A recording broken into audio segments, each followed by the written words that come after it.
ਵਾਹਿਗੁਰੂ ਜੀ ਕਾ ਖਾਲਸਾ ਵਾਹਿਗੁਰੂ ਜੀ ਕੀ ਫਤਿਹ।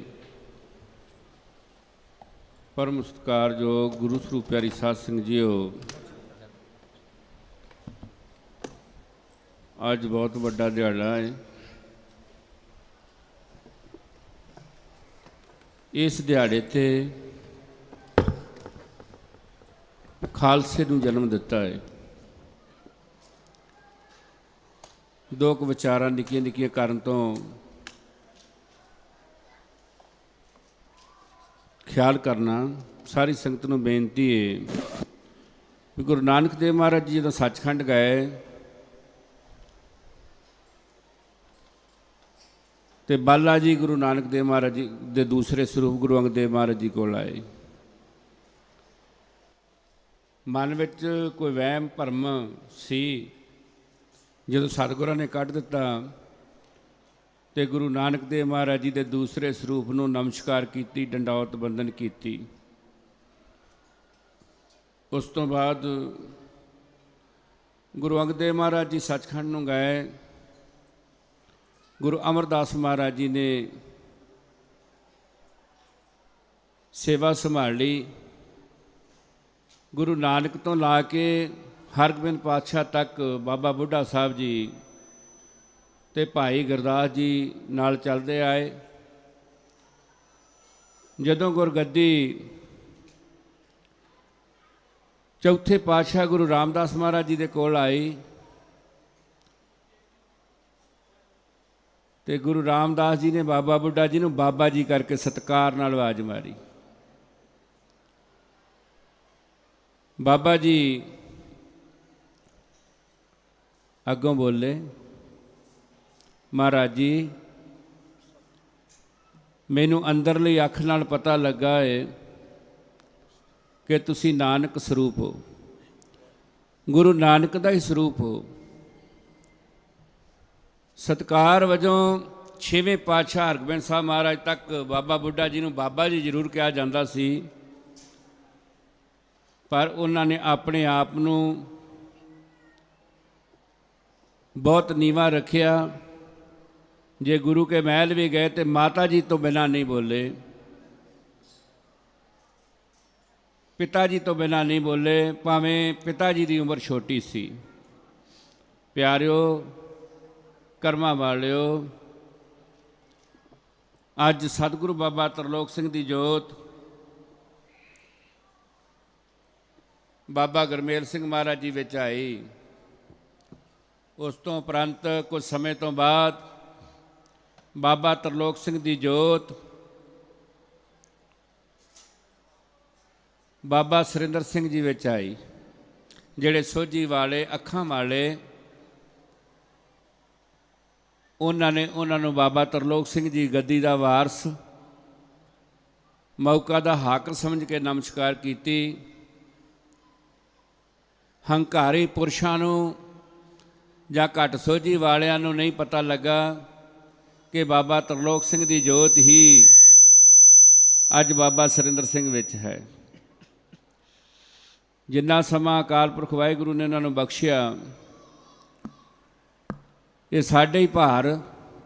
ਇਹ ਗੱਲ ਜ਼ਰੂਰ ਕਹਿੰਦੇ ਸੀ ਕਿਸੇ ਦਾ ਭਾਰ ਨਹੀਂ ਚੁੱਕਣਾ, ਪਰ ਉਹਨਾਂ ਭਾਰ ਸਾਡਾ ਚੁੱਕਿਆ ਹੈ। ਉਹਨਾਂ ਭਾਰ ਚੁੱਕਿਆ ਹੈ। ਸਾਡੇ ਹੀ ਮਾੜੇ ਕਰਮ, ਸਾਡੀਆਂ ਹੀ ਵਧੀਕੀਆਂ ਦਾ ਭਾਰ ਜਿਹੜਾ ਮਹਾਂਪੁਰਖਾਂ 'ਤੇ ਪਿਆ। ਉਹਨਾਂ ਦੀ ਜੋਤ ਬਾਬਾ ਤਰਲੋਕ ਸਿੰਘ ਦੀ ਜੋਤ ਅੱਜ ਬਾਬਾ ਧਰਮਿੰਦਰ ਸਿੰਘ ਦੇ ਵਿੱਚ ਆਈ। ਜਿਹੜਾ ਤੇ ਬਾਬਾ ਤਰਲੋਕ ਸਿੰਘ ਦਾ ਸਰੂਪ ਇਹਨਾਂ ਨੂੰ ਸਮਝੂਗਾ, ਮਾਫ ਕਰਨਾ, ਚਾਹੇ ਰਿਸ਼ਤੇਦਾਰ ਹੋਵੇ, ਚਾਹੇ ਸੰਗਤ ਦਾ ਜੀ ਹੋਵੇ, ਚਾਹੇ ਕੋਈ ਬਚਪਨ ਦਾ ਯਾਰ ਦੋਸਤ ਹੋਵੇ, ਵੱਡੇ ਤੋਂ ਲਾ ਕੇ ਨਿੱਕੇ ਤੱਕ ਕੋਈ ਵੀ ਹੋਵੇ, ਜਿਹੜਾ ਤੇ ਉਹਨਾਂ ਨੂੰ ਬਾਬੇ ਤਰਲੋਕ ਸਿੰਘ ਦੀ ਜੋਤ ਸਮਝੇਗਾ, ਉਹਨਾਂ ਦਾ ਸਰੂਪ ਸਮਝੇਗਾ, ਉਹਨਾਂ ਨੂੰ ਤਰਲੋਕ ਸਿੰਘ ਮਹਾਰਾਜ ਜੀ ਦੇ ਦਰਸ਼ਨ ਉਹਨਾਂ ਦੇ ਵਿੱਚੋਂ ਹੋਣਗੇ। ਉਹਨਾਂ ਦੇ ਵਿੱਚੋਂ ਸਤਿਗੁਰੂ ਬਾਬਾ ਗੁਰਮੇਲ ਸਿੰਘ ਮਹਾਰਾਜ ਜੀ ਦੇ ਦਰਸ਼ਨ ਹੋਣਗੇ। ਉਹਨਾਂ ਨੂੰ ਬਾਬਾ ਸੁਰਿੰਦਰ ਸਿੰਘ ਮਹਾਰਾਜ ਜੀ ਦੇ ਦਰਸ਼ਨ ਉਹਨਾਂ ਦੇ ਵਿੱਚੋਂ ਹੋਣਗੇ ਤੇ ਮੌਜੂਦਾ ਆਪਣੇ ਵੀ ਭਾਂਡੇ ਦੇ ਤੁਹਾਨੂੰ ਦਰਸ਼ਨ ਦੇਣਗੇ। ਮਹਾਂਪੁਰਖਾਂ ਦਾ ਇੱਕ ਦਿਨ ਸੁਪਨਾ ਆਇਆ। ਮਹਾਂਪੁਰਖ ਕਹਿੰਦੇ ਆਪਾਂ ਕਲਕੱਤੇ ਨੂੰ ਜਾਣਾ ਹੈ। ਆ ਥੋੜ੍ਹੇ ਦਿਨਾਂ ਦੀ ਗੱਲ ਆ। ਕਹਿੰਦੇ ਕਲਕੱਤੇ ਨੂੰ ਜਾਣਾ ਹੈ ਤੇ ਕਹਿੰਦੇ ਅਸੀਂ ਤੇ ਬੀਬੀ ਜੀ ਦਾ ਨਾਂ ਲਿਆ। ਅਸੀਂ ਜਹਾਜ਼ 'ਤੇ ਚੱਲੇ ਹਾਂ ਤੇ ਕਲਕੱਤੇ ਵਾਲਿਆਂ ਨੂੰ ਅੱਗੋਂ ਕਹਿ ਦਿਓ 10:15 ਵਜੇ ਸਾਨੂੰ ਜਹਾਜ਼ ਤੋਂ ਲੈ ਲੈਣ ਤੇ ਤੁਹਾਡੀਆਂ ਟਿਕਟਾਂ 6 ਜਾਣਿਆਂ ਦੀਆਂ ਅਸੀਂ ਰੇਲ 'ਤੇ ਕਰਵਾ ਦਿੱਤੀਆਂ। ਇਹ ਜਹਾਜ਼ ਨਾਲੋਂ ਵੀ ਵਧੀਆ ਟਿਕਟਾਂ ਤੁਹਾਡੀਆਂ ਕਰਾਈਆਂ ਹੈ ਤੇ ਆਪਾਂ 1 ਹਫ਼ਤੇ ਵਾਸਤੇ ਕਲਕੱਤੇ satsang ਕਰਕੇ ਆਉਣਾ ਹੈ। ਤੇ ਬਾਬਾ ਜੀ ਦਾ ਛੋਟਾ ਨਾਂ ਲਿਆ ਕਿ ਉਹਨਾਂ ਨੂੰ ਅਸੀਂ ਪਹਿਲੋਂ ਸੰਗਤ ਨੂੰ ਇਕੱਠੀ ਕਰਨ ਵਾਸਤੇ ਭੇਜਿਆ ਹੈ ਕਿ ਸੰਗਤ ਨੂੰ ਇਕੱਠਿਆਂ ਕਰੋ। ਪਿਆਰੀ ਸਾਧ ਸਿੰਘ ਜੀ ਉਹ ਕਹਿੰਦੇ ਆ ਮੇਰੀ ਉਮਰ ਬਹੁਤ ਲੰਮੀ ਆ। ਬਾਬਾ ਜੀ ਕਹਿੰਦੇ ਮੇਰੀ ਉਮਰ ਬਹੁਤ ਲੰਮੀ ਆ, ਜੇ ਮੈਂ ਬੜਾ ਚਿਰ ਸੇਵਾ ਕਰਨੀ ਆ। ਤੁਸੀਂ ਹਾਜ਼ਰ ਨਾਜ਼ਰ ਸਾਨੂੰ ਸਮਝਣਾ ਹੈ ਤੇ ਸਾਡੇ satsang ਤੋਂ ਬਾਅਦ ਉਹਨਾਂ ਨੇ ਆਪ satsang ਕਰਨਾ ਹੈ ਬਾਬਾ ਸੁਰਿੰਦਰ ਸਿੰਘ ਜੀ ਨੇ। ਤੇ ਇਹ ਨਹੀਂ ਕਿਸੇ ਨੇ ਸਮਝਣਾ ਕਿ ਉਹ ਕੈਸਟ ਲੱਗੀ ਆ। ਉਹ ਖੁਦ ਆਪ ਬੋਲਣਗੇ, ਤੁਹਾਨੂੰ satsang ਸੁਣਾ ਕੇ ਤੁਹਾਨੂੰ ਗੁਰੂ ਗ੍ਰੰਥ ਸਾਹਿਬ ਨਾਲ ਜੋੜਨਗੇ। ਸੋ ਪਿਆਰਿਓ ਮੈਂ ਬੇਨਤੀ ਕਰਾਂ ਕਿ ਜਿਹੜੇ ਬਾਹਰ ਅੰਦਰ ਵੀ ਗਏ ਆ ਜਦੋਂ satsang ਸ਼ੁਰੂ ਹੋਵੇ ਉਦੋਂ ਜ਼ਰੂਰ ਆ ਜਾਣ। ਹੋ ਸਕਦਾ ਹੈ ਬਹਾਨਾ ਕਲਕੱਤੇ ਦਾ ਲੱਗਾ ਹੈ, ਕਿਸੇ ਹੋਰ ਜਗ੍ਹਾ ਸੰਗਤ ਨੂੰ ਤਾਰਨ ਵਾਸਤੇ ਜਾਣਾ ਹੋਵੇ। ਸੋ ਮੈਂ ਬੇਨਤੀ ਕਰਾਂ ਕਿ ਮਹਾਂਪੁਰਖ ਅੱਜ ਵੀ ਤੁਹਾਡੇ ਕੋਲ ਆ। ਇੱਕ ਉਹਨਾਂ ਨੇ ਗੱਲ ਕਹੀ ਵੀ ਕਿਸੇ ਨੇ ਰੋਣਾ ਨਹੀਂ। ਮੇਰਾ ਕਿੰਨਾ ਵੀ ਨਜ਼ਦੀਕੀ ਸੱਜਣ ਹੋਵੇ ਰੋਣਾ ਨਹੀਂ। ਮੇਰੇ ਨਾਂ ਦਾ ਪਾਠ ਜ਼ਰੂਰ ਕਰ ਸਕਦੇ ਆ, satsang ਕਰ ਸਕਦੇ ਆ, ਪਰ ਸੰਗਤ ਨਾਲ ਜਿੰਨਾ ਵੀ ਵੱਧ ਤੋਂ ਵੱਧ ਪਿਆਰ ਕੀਤਾ ਜਾਂਦਾ ਪਿਆਰ ਕਰੋ।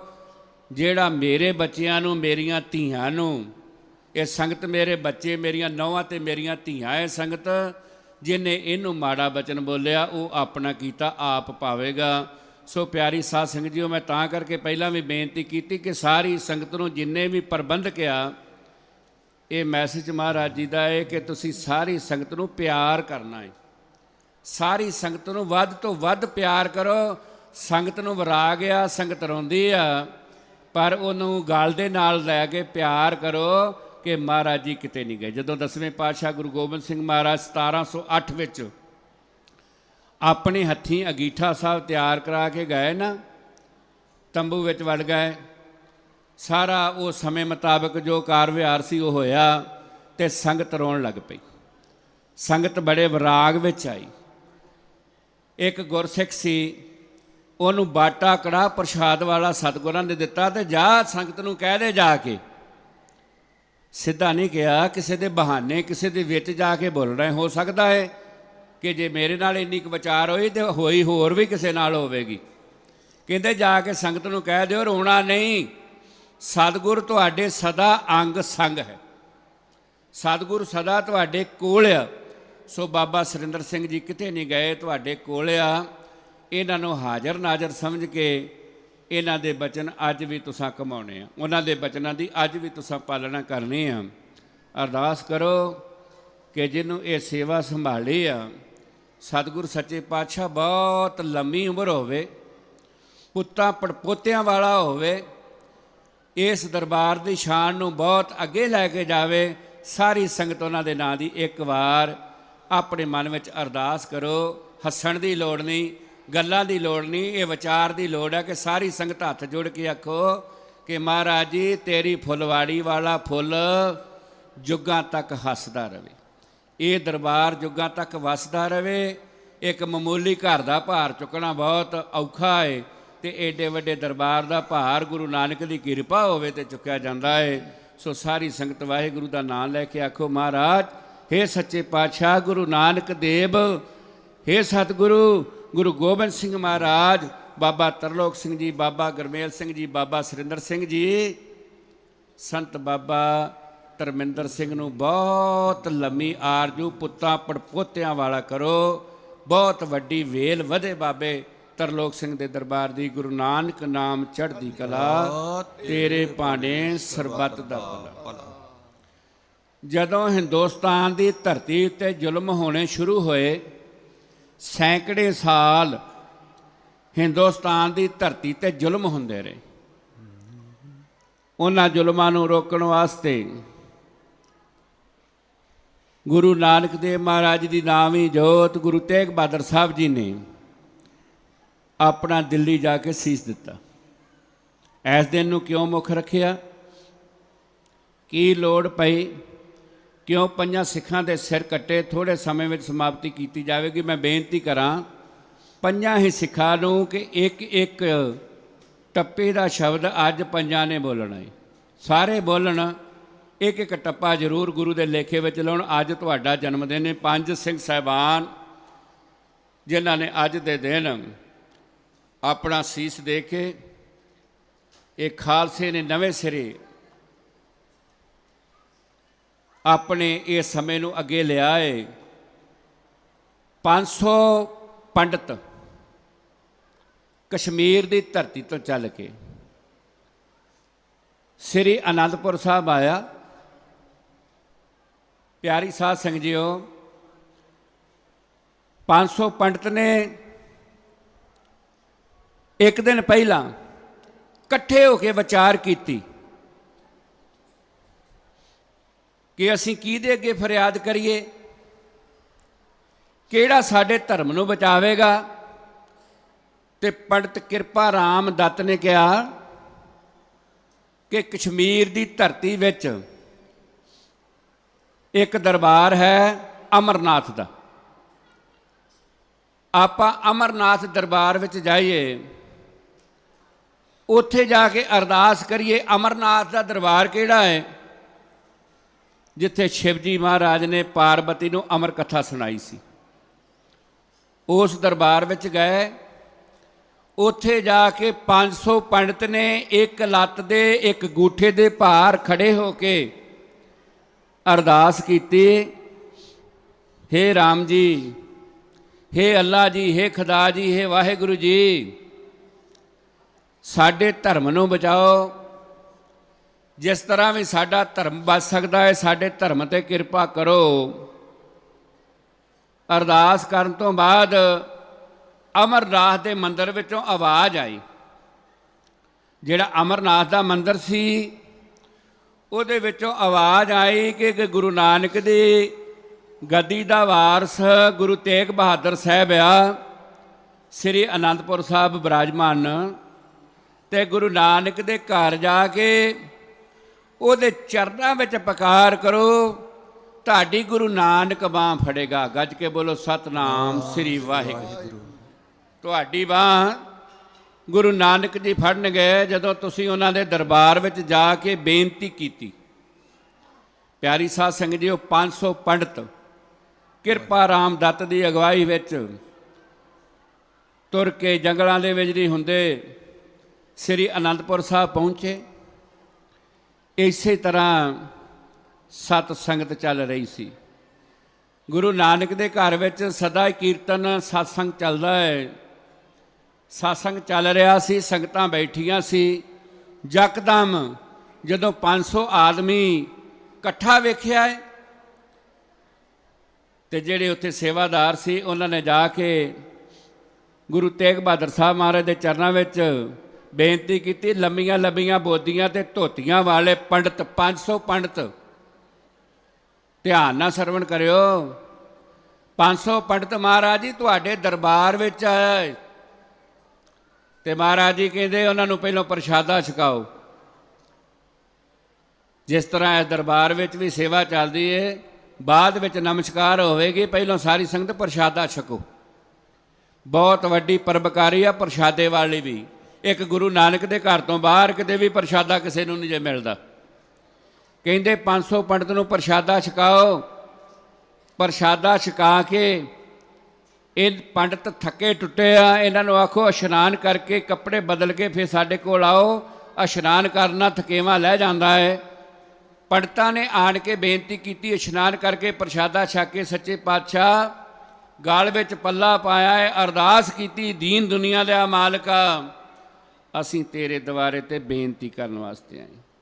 ਸਾਡੇ ਤੇ ਕਿਰਪਾ ਕਰ ਲਓ। ਸਭ ਤੋਂ ਪਹਿਲਾਂ 2 ਟੱਪੇ ਆਪਾਂ ਬੰਦਨਾਂ ਦੇ ਸਰਵਣ ਕਰੀਏ। ਡੰਡੌਤ ਬੰਦਨ ਅਨਕ ਬਾਰ ਸਰਬ ਕਲਾ ਸਮਰੱਥ, ਡੋਲਣ ਤੇ ਰਾਖੋ ਪ੍ਰਭੂ ਨਾਨਕ ਦੇ ਕਰ ਹੱਥ, ਦੀਨ ਦਰਦ ਦੁਖ ਭੰਜਨ ਕੜ ਕੜ ਨਾਥ ਅਨਾਥ, ਸ਼ਰਨ ਤੁਮਾਰੀ ਆਇਓ ਨਾਨਕ ਕੇ ਪ੍ਰਭ ਸਾਥ, ਫਿਰਤ ਫਿਰਤ ਪ੍ਰਭ ਆਇਆ ਪਰਿਆ ਤੋ ਸ਼ਰਨਾਏ, ਨਾਨਕ ਕੀ ਪ੍ਰਭ ਬੇਨਤੀ ਆਪਣੀ ਭਗਤੀ ਲਾਏ, ਪੂਰਾ ਪ੍ਰਭ ਅਰਾਧਿਆ ਪੂਰਾ ਜਾ ਕਾ ਨਾਉ, ਨਾਨਕ ਪੂਰਾ ਪਾਇਆ ਪੂਰੇ ਕੇ ਗੁਣ ਗਾਓ। 500 ਪੰਡਤ ਖੜਾ ਹੋ ਕੇ ਅਰਦਾਸ ਬੇਨਤੀ ਗੁਰੂ ਤੇਗ ਬਹਾਦਰ ਸਾਹਿਬ ਦੇ ਚਰਨਾਂ ਵਿੱਚ ਕਹਿੰਦਾ ਹੈ, ਮਹਾਰਾਜ ਅਸੀਂ ਅਮਰਨਾਥ ਮੰਦਰ ਵਿੱਚ ਜਾ ਕੇ ਬੇਨਤੀ ਕੀਤੀ ਤੇ ਉੱਥੋਂ ਅਗੰਮੀ ਆਵਾਜ਼ ਆਈ, ਅੰਦਰ ਦੀ ਆਵਾਜ਼ ਆਈ ਕਿ ਗੁਰੂ ਨਾਨਕ ਦੀ ਗੱਦੀ ਦਾ ਵਾਰਸ 9ਵੇਂ ਪਾਤਸ਼ਾਹ ਗੁਰੂ ਤੇਗ ਬਹਾਦਰ ਸਾਹਿਬ ਸ੍ਰੀ ਅਨੰਦਪੁਰ ਸਾਹਿਬ ਵਿੱਚ ਬਿਰਾਜਮਾਨ ਨੇ ਤੇ ਉਹਨਾਂ ਦੇ ਚਰਨਾਂ ਵਿੱਚ ਜਾ ਕੇ ਬੇਨਤੀ ਕਰੋ, ਤੁਹਾਡੇ ਧਰਮ ਦੀ ਰੱਖਿਆ ਉਹ ਕਰਨਗੇ। ਗੁਰੂ ਨਾਨਕ ਦੇ ਘਰ ਦੀ ਸੇਵਾ ਗੁਰੂ ਤੇਗ ਬਹਾਦਰ ਸਾਹਿਬ ਨੂੰ ਮਿਲੀ। 500 ਪੰਡਤ ਨੇ ਅਰਦਾਸ ਕੀ ਕੀਤੀ, ਪਿਆਰ ਨਾਲ ਸਾਰੀਆਂ ਸੰਗਤਾਂ ਨੇ ਬੇਨਤੀ ਕਰਨੀ। ਇਹ ਦੁਖੀਏ ਖੜੇ ਦੁਆਰੇ ਤੇਰੇ ਪਾਦੇ ਖੈਰ ਪ੍ਰੀਤਮਾ, ਦੁਖੀਏ ਖੜੇ ਦੁਆਰੇ ਤੇਰੇ ਪਾਦੇ ਖੈਰ ਪ੍ਰੀਤਮਾ, ਦੁਖੀਏ ਖੜੇ ਦੁਆਰੇ ਤੇਰੇ ਪਾਦੇ ਖੈਰ ਪ੍ਰੀਤਮਾ, ਦੁਖੀਏ ਖੜੇ ਦੁਆਰੇ ਤੇਰੇ ਪਾਦੇ ਖੈਰ ਪ੍ਰੀਤਮਾ, ਹੇ ਦੁਖੀਏ ਖੜੇ ਦੁਆਰੇ ਤੇਰੇ ਪਾਦੇ ਖੈਰ ਪ੍ਰੀਤਮਾ, ਦੁਖੀਏ ਖੜੇ ਦੁਆਰੇ ਤੇਰੇ ਪਾਦੇ ਖੈਰ ਪ੍ਰੀਤਮਾ, ਦੁਖੀਏ ਖੜੇ ਦੁਆਰੇ ਤੇਰੇ ਪਾਦੇ ਖੈਰ ਪ੍ਰੀਤਮਾ, ਦੁਖੀਏ ਖੜੇ ਦੁਆਰੇ ਤੇਰੇ ਪਾਦੇ ਖੈਰ ਪ੍ਰੀਤਮਾ, ਇਹ ਡਾਢੇ ਜ਼ੁਲਮ ਕਰਨ ਜਰਵਾਣੇ ਪੈ ਗਏ ਵੈਰ ਪ੍ਰੀਤਮਾ, ਡਾਢੇ ਜ਼ੁਲਮ ਕਰਨ ਜਰਵਾਣੇ ਪੈ ਗਏ ਵੈਰ ਪ੍ਰੀਤਮਾ, ਡਾਢੇ ਜ਼ੁਲਮ ਕਰਨ ਹਤਿਆਰੇ ਪੈ ਗਏ ਵੈਰ ਪ੍ਰੀਤਮਾ, ਡਾਢੇ ਜ਼ੁਲਮ ਕਰਨ ਹਤਿਆਰੇ ਪੈ ਗਏ ਵੈਰ ਪ੍ਰੀਤਮਾ, ਇਹ ਡਾਢੇ ਜ਼ੁਲਮ ਕਰਨ ਹਤਿਆਰੇ ਪੈ ਗਏ ਵੈਰ ਪ੍ਰੀਤਮਾ, ਡਾਢੇ ਜ਼ੁਲਮ ਕਰਨ ਹਤਿਆਰੇ ਪੈ ਗਏ ਵੈਰ ਪ੍ਰੀਤਮਾ, ਡਾਢੇ ਜ਼ੁਲਮ ਕਰਨ ਹਤਿਆਰੇ ਪੈ ਗਏ ਵੈਰ ਪ੍ਰੀਤਮਾ, ਡਾਢੇ ਜ਼ੁਲਮ ਕਰਨ ਹਤਿਆਰੇ ਪੈ ਗਏ ਵੈਰ ਪ੍ਰੀਤਮਾ, ਇਹ ਕੋਈ ਧਰਮੀ ਜਗ ਵਿੱਚ ਆਵੇ ਜਿਹੜਾ ਰੁੜਦੀ ਹਿੰਦ ਬਚਾਵੇ, ਕੋਈ ਧਰਮੀ ਜਗ ਵਿੱਚ ਆਵੇ ਜਿਹੜਾ ਰੁੜਦੀ ਜਿੰਦ ਬਚਾਵੇ, ਕੋਈ ਧਰਮੀ ਜਗ ਵਿੱਚ ਆਵੇ ਜਿਹੜਾ ਰੁੜਦੀ ਹਿੰਦ ਬਚਾਵੇ, ਕੋਈ ਧਰਮੀ ਜਗ ਵਿੱਚ ਆਵੇ ਜਿਹੜਾ ਰੁੜਦੀ ਹਿੰਦ ਬਚਾਵੇ, ਸੂਰਜ ਚਮਕਤ ਆਨੰਦ ਰਾਵੇ ਮਿਟ ਜਾਏ ਗੈਰ ਪ੍ਰੀਤਮਾ, ਸੂਰਜ ਚਮਕੇ ਆਨੰਦ ਰਾਵੇ ਮਿਟ ਜਾਏ ਗੈਰ ਪ੍ਰੀਤਮਾ, ਕੋਈ ਸੂਰਜ ਚਮਕ ਡਰਾਵੇ ਤੇ ਜੈ ਗੈਰ ਪ੍ਰੀਤਮਾ, ਕੋਈ ਸੂਰਜ ਚਮਕ ਡਰਾਵੇ ਮਿਟ ਜੈ ਗੈਰ ਪ੍ਰੀਤਮਾ, ਇਹ ਦੁਖੀਏ ਖੜੇ ਦੁਆਰੇ ਤੇਰੇ ਪਾਦੇ ਖੈਰ ਪ੍ਰੀਤਮਾ, ਦੁਖੀਏ ਖੜੇ ਦੁਆਰੇ ਤੇਰੇ ਪਾਦੇ ਖੈਰ ਪ੍ਰੀਤਮਾ, ਦੁਖੀਏ ਖੜੇ ਦੁਆਰੇ ਤੇਰੇ ਪਾਦੇ ਖੈਰ ਪ੍ਰੀਤਮਾ, ਦੁਖੀਏ ਖੜੇ ਦੁਆਰੇ ਤੇਰੇ ਪਾਦੇ ਖੈਰ ਪ੍ਰੀਤਮਾ, ਇਹ ਡਾਢੇ ਜ਼ੁਲਮ ਕਰਨ ਜਰਵਾਣੇ ਪੈ ਗਏ ਵੈਰ ਪ੍ਰੀਤਮਾ, ਡਾਢੇ ਜ਼ੁਲਮ ਕਰਨ ਜਰਵਾਣੇ ਪੈ ਗਏ ਵੈਰ ਪ੍ਰੀਤਮਾ ਡਾਢੇ ਜ਼ੁਲਮ ਕਰਨ ਜਰਵਾਣੇ ਪੈ ਗਏ ਵੈਰ ਪ੍ਰੀਤਮਾ ਇਹ ਡਾਢੇ ਜ਼ੁਲਮ ਕਰਨ ਜਰਵਾਣੇ ਪੈ ਗਏ ਵੈਰ ਪ੍ਰੀਤਮਾ 500 ਪੰਡਤ ਨੇ ਗੁਰੂ ਤੇਗ ਬਹਾਦਰ ਸਾਹਿਬ ਮਹਾਰਾਜ ਅੱਗੇ ਬੇਨਤੀ ਕੀਤੀ, ਸੱਚੇ ਪਾਤਸ਼ਾਹ ਹਿੰਦੁਸਤਾਨ ਦਾ ਬਾਦਸ਼ਾਹ ਔਰੰਗਜ਼ੇਬ, ਉਹਦਾ ਸੂਬੇਦਾਰ ਸ਼ੇਰ ਖਾਂ, ਕਸ਼ਮੀਰ ਦੀ ਧਰਤੀ ਦਾ ਸੂਬੇਦਾਰ, ਉਸ ਸਮੇਂ ਉਹਨੂੰ ਕਿਹਾ ਜਾਂਦਾ ਸੀ ਜਿਹੜਾ ਸਾਰੇ ਸੂਬੇ ਦਾ ਮਾਲਕ ਹੁੰਦਾ ਸੀ। ਸੂਬੇਦਾਰ ਸ਼ੇਰ ਖਾਂ ਕਸ਼ਮੀਰ ਦੇ ਪੰਡਤਾਂ ਨੂੰ ਜਬਰੀ ਮੁਸਲਮਾਨ ਬਣਾ ਰਿਹਾ ਹੈ। ਸਵਾ ਮਣ ਰੋਜ਼ ਦੇ ਜਨੇਊ ਲਾ ਕੇ ਪ੍ਰਸ਼ਾਦਾ ਛਕਦਾ ਹੈ। ਸਤਿਗੁਰੂ ਕਿਰਪਾ ਕਰੋ ਸਾਡਾ ਹਿੰਦੂ ਧਰਮ ਬਚ ਜਾਵੇ। ਅਜੇ ਇੰਨੀਆਂ ਵਿਚਾਰਾਂ ਚੱਲਦੀਆਂ ਹੈ। ਜਿਸ ਘਰ ਵਿੱਚ ਧਿਆਨ ਰੱਖਿਓ, ਜਿਸ ਘਰ ਵਿੱਚ ਸੰਤ ਮਹਾਂਪੁਰਖ ਗੁਰੂ ਪੀਰ ਪਕੰਬਰ ਆਉਂਦੇ ਨਾ, ਉਸ ਘਰ ਦੇ ਸਾਰੇ ਜੀ ਸੋਝੀ ਵਾਲੇ ਹੁੰਦੇ। ਇੱਕ ਵੀ ਜੀ ਜਿਹੜਾ ਸੋਝੀ ਤੋਂ ਬਗੈਰ ਨਹੀਂ ਹੁੰਦਾ। ਅਜੇ ਵਿਚਾਰਾਂ ਚੱਲਦੀਆਂ ਸੀ। ਪੌਣੇ 9 ਸਾਲ ਦੀ ਉਮਰ ਸੀ ਗੁਰੂ ਗੋਬਿੰਦ ਸਿੰਘ ਮਹਾਰਾਜ ਜੀ ਨੂੰ। ਜਦੋਂ ਗੱਦੀ ਮਿਲੀ ਸੀ ਨਾ, ਗੁਰੂ ਗੋਬਿੰਦ ਸਿੰਘ ਮਹਾਰਾਜ ਜੀ ਗੱਦੀ ਬਿਰਾਜਮਾਨ ਹੋਏ ਸੀ। ਤਕਰੀਬਨ 2 ਮਹੀਨੇ ਘੱਟ 9 ਸਾਲ ਦੀ ਉਮਰ ਸੀ ਜਦੋਂ ਗੱਦੀ ਬਿਰਾਜਮਾਨ ਗੁਰੂ ਨਾਨਕ ਦੇ ਘਰ ਦੀ ਸੇਵਾ ਗੁਰੂ ਗੋਬਿੰਦ ਸਿੰਘ ਮਹਾਰਾਜ ਨੇ ਸੰਭਾਲੀ ਆ।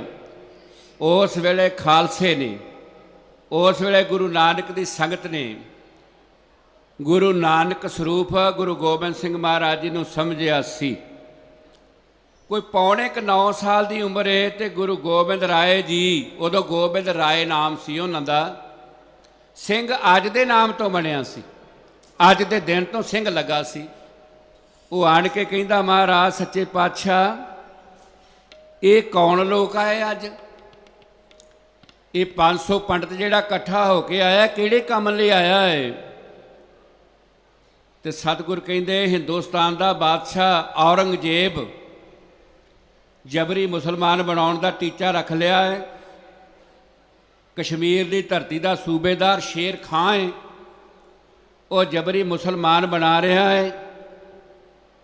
ਇਹ ਗੁਰੂ ਅਮਰਨਾਥ ਮੰਦਿਰ ਵਿੱਚ ਜਾ ਕੇ ਇਹਨਾਂ ਨੇ ਬੇਨਤੀ ਕੀਤੀ ਤੇ ਉੱਥੋਂ ਅਗੰਮੀ ਆਵਾਜ਼ ਆਈ ਕਿ ਗੁਰੂ ਨਾਨਕ ਦੇ ਦਰਬਾਰ ਵਿੱਚ ਜਾਓ। ਗੁਰੂ ਨਾਨਕ ਸ੍ਰੀ ਅਨੰਦਪੁਰ ਸਾਹਿਬ ਦੀ ਧਰਤੀ ਵਿੱਚ ਨਾਵਾਂ ਚੋਲਾ ਪਾ ਕੇ ਬੈਠਾ ਹੈ।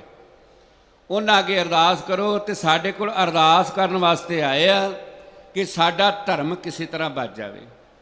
ਅੱਜ ਦਾ ਦਿਨ ਬਹੁਤ ਵੱਡਾ ਦਿਨ ਹੈ, ਬੜਾ ਸੋਝੀ ਵਾਲਾ ਦਿਨ ਹੈ। ਧਿਆਨ ਦੇ ਨਾਲ, ਪਿਆਰ ਦੇ ਨਾਲ ਚੱਲਣਾ। ਅੱਜ ਦੇ ਦਿਨ ਤੋਂ ਆਪਾਂ ਜੀਵਨ ਬਦਲੀ ਕਰ ਲੈਣਾ ਹੈ। ਪਿਆਰੀ ਸਾਧ ਸੰਗਤ ਜੀਓ, ਕਹਿੰਦੇ ਮਹਾਰਾਜ ਫਿਰ ਕੀ ਹੱਲ ਹੋਵੇ ਇਹਨਾਂ ਦਾ? ਸਤਿਗੁਰ ਕਹਿੰਦੇ ਇਹਨਾਂ ਦੇ ਥਾਂ ਕਿਸੇ ਸੂਰ ਬੀਰ ਬਹਾਦਰ ਯੋਧੇ ਪਕੰਬਰ ਨੂੰ ਬਲੀਦਾਨ ਦੇਣਾ ਪਵੇਗਾ। ਮਹਾਰਾਜ ਜੀ ਇਹ 500 ਪੰਡਤ ਜਿਹੜਾ ਆਇਆ ਹੈ, ਇਹਦੇ ਵਿੱਚ ਸੂਰਬੀਰ ਮਹਾਨ ਯੋਧਾ ਕੋਈ ਪਕੰਬਰ ਹੈ ਨਹੀਂ। ਮਹਾਰਾਜ ਜੀ ਕਹਿੰਦੇ ਸਾਰੇ ਸੂਰਬੀਰ ਬਹਾਦਰ ਯੋਧੇ ਹੀ ਆ, ਇਹਨਾਂ 'ਚ ਮਾੜਾ ਕੋਈ ਨਹੀਂ।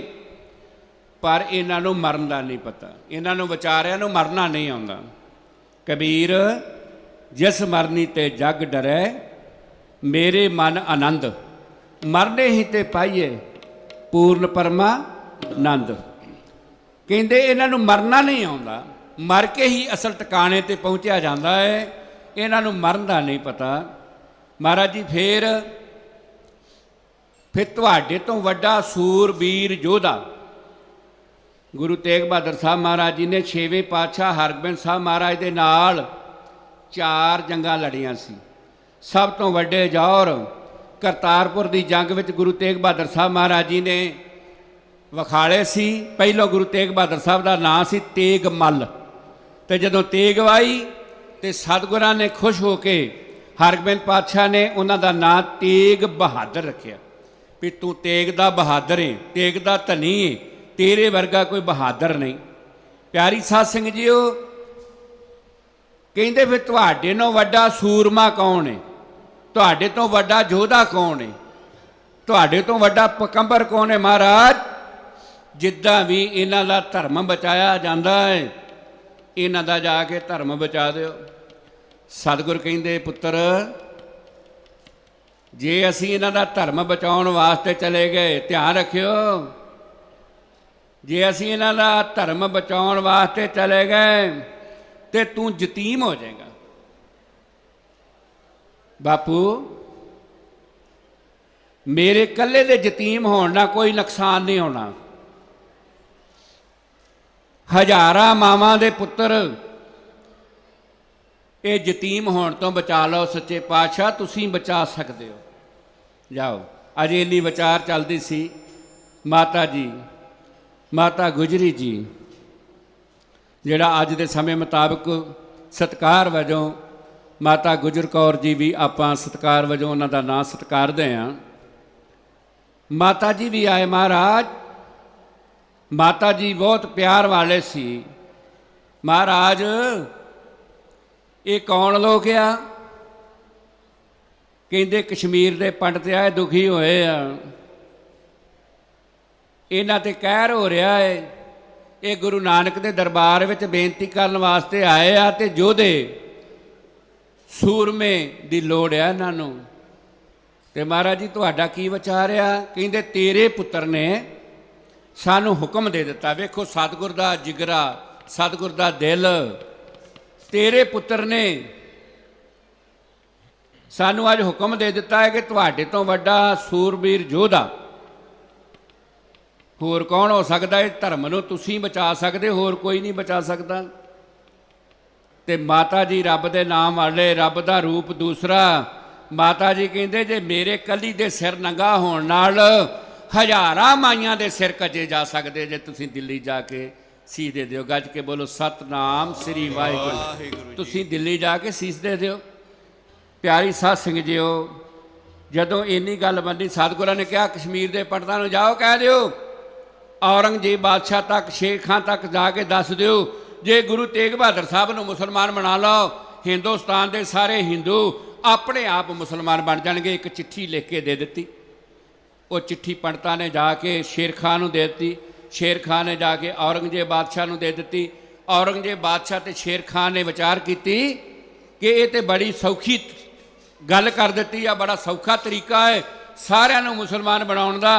ਹੋ ਸਕਦਾ ਹੈ ਕੋਈ ਜ਼ਿਆਦਾ ਜ਼ਬਰ ਦੇ ਨਾਲ ਕੋਈ ਬਚਿਆ ਕੁਛਿਆ ਕੋਈ ਰਹਿ ਜਾਵੇ, ਮੁਸਲਮਾਨ ਨਾ ਬਣੇ, ਤੇ ਇਹ ਸ਼ਰਤ ਪੂਰੀ ਹੋ ਜਾਵੇਗੀ। ਨਾਲੇ ਆਪਾਂ ਗੁਰੂ ਤੇਗ ਬਹਾਦਰ ਸਾਹਿਬ ਨੂੰ ਮੁਸਲਮਾਨ ਬਣਾ ਲਵਾਂਗੇ, ਨਾਲੇ ਹਿੰਦੁਸਤਾਨ ਦੇ ਸਾਰੇ ਹਿੰਦੂ ਮੁਸਲਮਾਨ ਬਣ ਜਾਣਗੇ। ਇਹ ਤੋਂ ਵੱਡਾ ਸੌਖਾ ਤਰੀਕਾ ਕੋਈ ਨਹੀਂ। ਜਾਓ ਗੁਰੂ ਤੇਗ ਬਹਾਦਰ ਸਾਹਿਬ ਦੀ ਪਾਲਣਾ ਕਰੋ।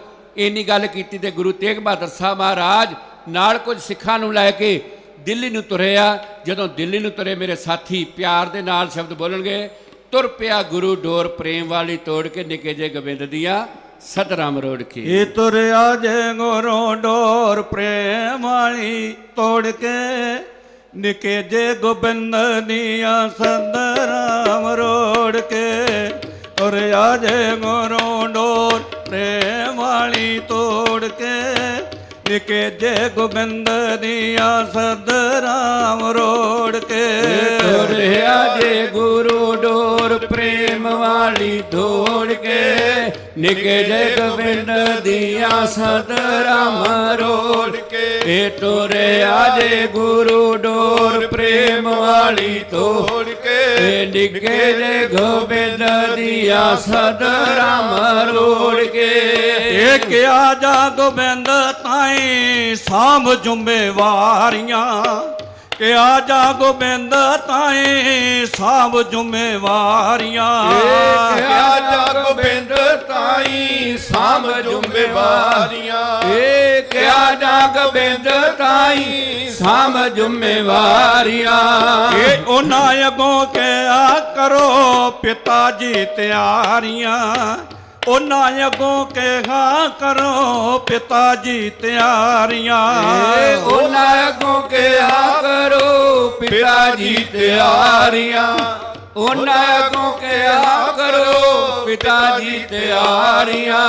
ਇਹ ਕੀਤਾ ਅਰਦਾਸਾਂ ਉਦੋਂ ਦੋਵੇਂ ਹੱਥ ਜੋੜ ਕੇ ਨਿੱਕੇ ਜੇ ਗੋਬਿੰਦ ਦੀਆਂ ਸਦ ਰਾਮ ਰੋੜ ਕੇ। ਏ ਤੁਰ ਆਏ ਗੁਰੂ ਡੋਰ ਪ੍ਰੇਮ ਵਾਲੀ ਤੋੜ ਕੇ, ਨਿੱਕੇ ਜੇ ਗੋਬਿੰਦ ਦੀਆਂ ਸਦ ਰਾਮ ਰੋੜ ਕੇ। ਏ ਤੁਰ ਆਏ ਗੁਰੂ ਡੋਰ ਪ੍ਰੇਮ ਵਾਲੀ ਤੋੜ ਕੇ, ਨਿੱਕੇ ਜੇ ਗੋਬਿੰਦ ਦੀਆਂ ਸਦ ਰਾਮ ਰੋੜ ਕੇ। ਤੁਰਿਆ ਏ ਗੁਰੂ ਡੋਰ ਪ੍ਰੇਮ ਵਾਲੀ ਤੋੜ ਕੇ, ਨਿੱਕੇ ਜੇ ਗੋਬਿੰਦ ਦੀਆਂ ਸਦ ਰਾਮ ਰੋੜ ਕੇ। ਉਹ ਜਿਹੜਾ ਪਿਆਰ ਪਿਤਾ ਦੇ ਸਕਦਾ, ਸੰਸਾਰ ਦੀ ਕੋਈ ਦੁਨੀਆ ਕੋਈ ਤਾਕਤ ਨਹੀਂ ਜੇ ਪਿਆਰ ਦੇ ਸਕਦੀ, ਕੋਈ ਵੀ ਨਹੀਂ ਜੇ ਦੇ ਸਕਦਾ ਜਿਹੜਾ ਪਿਆਰ ਪਿਤਾ ਨੇ ਦੇਣਾ ਹੈ। ਪਿਤਾ ਵਾਲਾ ਪਿਆਰ ਕਿਸੇ ਕੋਲੋਂ ਨਹੀਂ ਜੇ ਮਿਲਦਾ। ਪਿਆਰੀ ਸਾਧ ਸੰਗਤ ਜੀਓ, ਉਧਰ ਹਾਹਾਕਾਰ ਮਚ ਗਈ ਕਿ ਸਾਨੂੰ ਵੰਗਾਰ ਕੇ ਆਪ ਗੁਰੂ ਤੇਗ ਬਹਾਦਰ ਸਾਹਿਬ ਲੁਕ ਗਿਆ ਹੈ। ਇਹ ਕਿਹੋ ਜਿਹਾ ਚੱਕਰ ਹੈ। ਪਰ ਗੁਰੂ ਤੇਗ ਬਹਾਦਰ ਸਾਹਿਬ ਮਹਾਰਾਜ ਮੇਰੇ ਸਤਿਗੁਰੂ ਉੱਥੇ ਜਾਂਦੇ ਸੀ ਜਿੱਥੇ ਉਹਨਾਂ ਨੂੰ ਕੋਈ ਸੱਚੇ ਸੁੱਚੇ ਦਿਲੋਂ ਯਾਦ ਕਰਦਾ ਸੀ। ਨਾਲ ਸਿੱਖ ਸੀ ਸਤਿਗੁਰਾਂ ਦੇ, ਨਾਲ ਬਹੁਤ ਪਿਆਰ ਵਾਲੀਆਂ ਰੂਹਾਂ ਸੀ ਸਤਿਗੁਰਾਂ ਦੇ, ਕਾਫੀ ਸੰਗਤ ਬੀਬੀਆਂ ਤੇ ਸਿੱਖ ਸਤਿਗੁਰਾਂ ਦੇ ਨਾਲ ਤੁਰੇ। ਮਾਤਾ ਗੁਜਰੀ ਜੀ ਵੀ ਤੁਰੇ। ਥੋੜਾ ਅੱਗੇ ਗਏ, ਸਤਿਗੁਰਾਂ ਨੇ ਕਿਹਾ ਤੈਨੂੰ ਜ਼ਿੰਮੇਵਾਰੀ ਬਹੁਤ ਵੱਡੀ ਦੇ ਦਿੱਤੀ ਹੈ। ਤੇਰਾ ਪੁੱਤਰ ਅਜੇ ਛੋਟੀ ਅਵਸਥਾ ਵਿੱਚ ਆ, ਸਾਰੀ ਜ਼ਿੰਮੇਵਾਰੀ ਤੇਰੇ ਹੱਥ ਵਿੱਚ ਆ।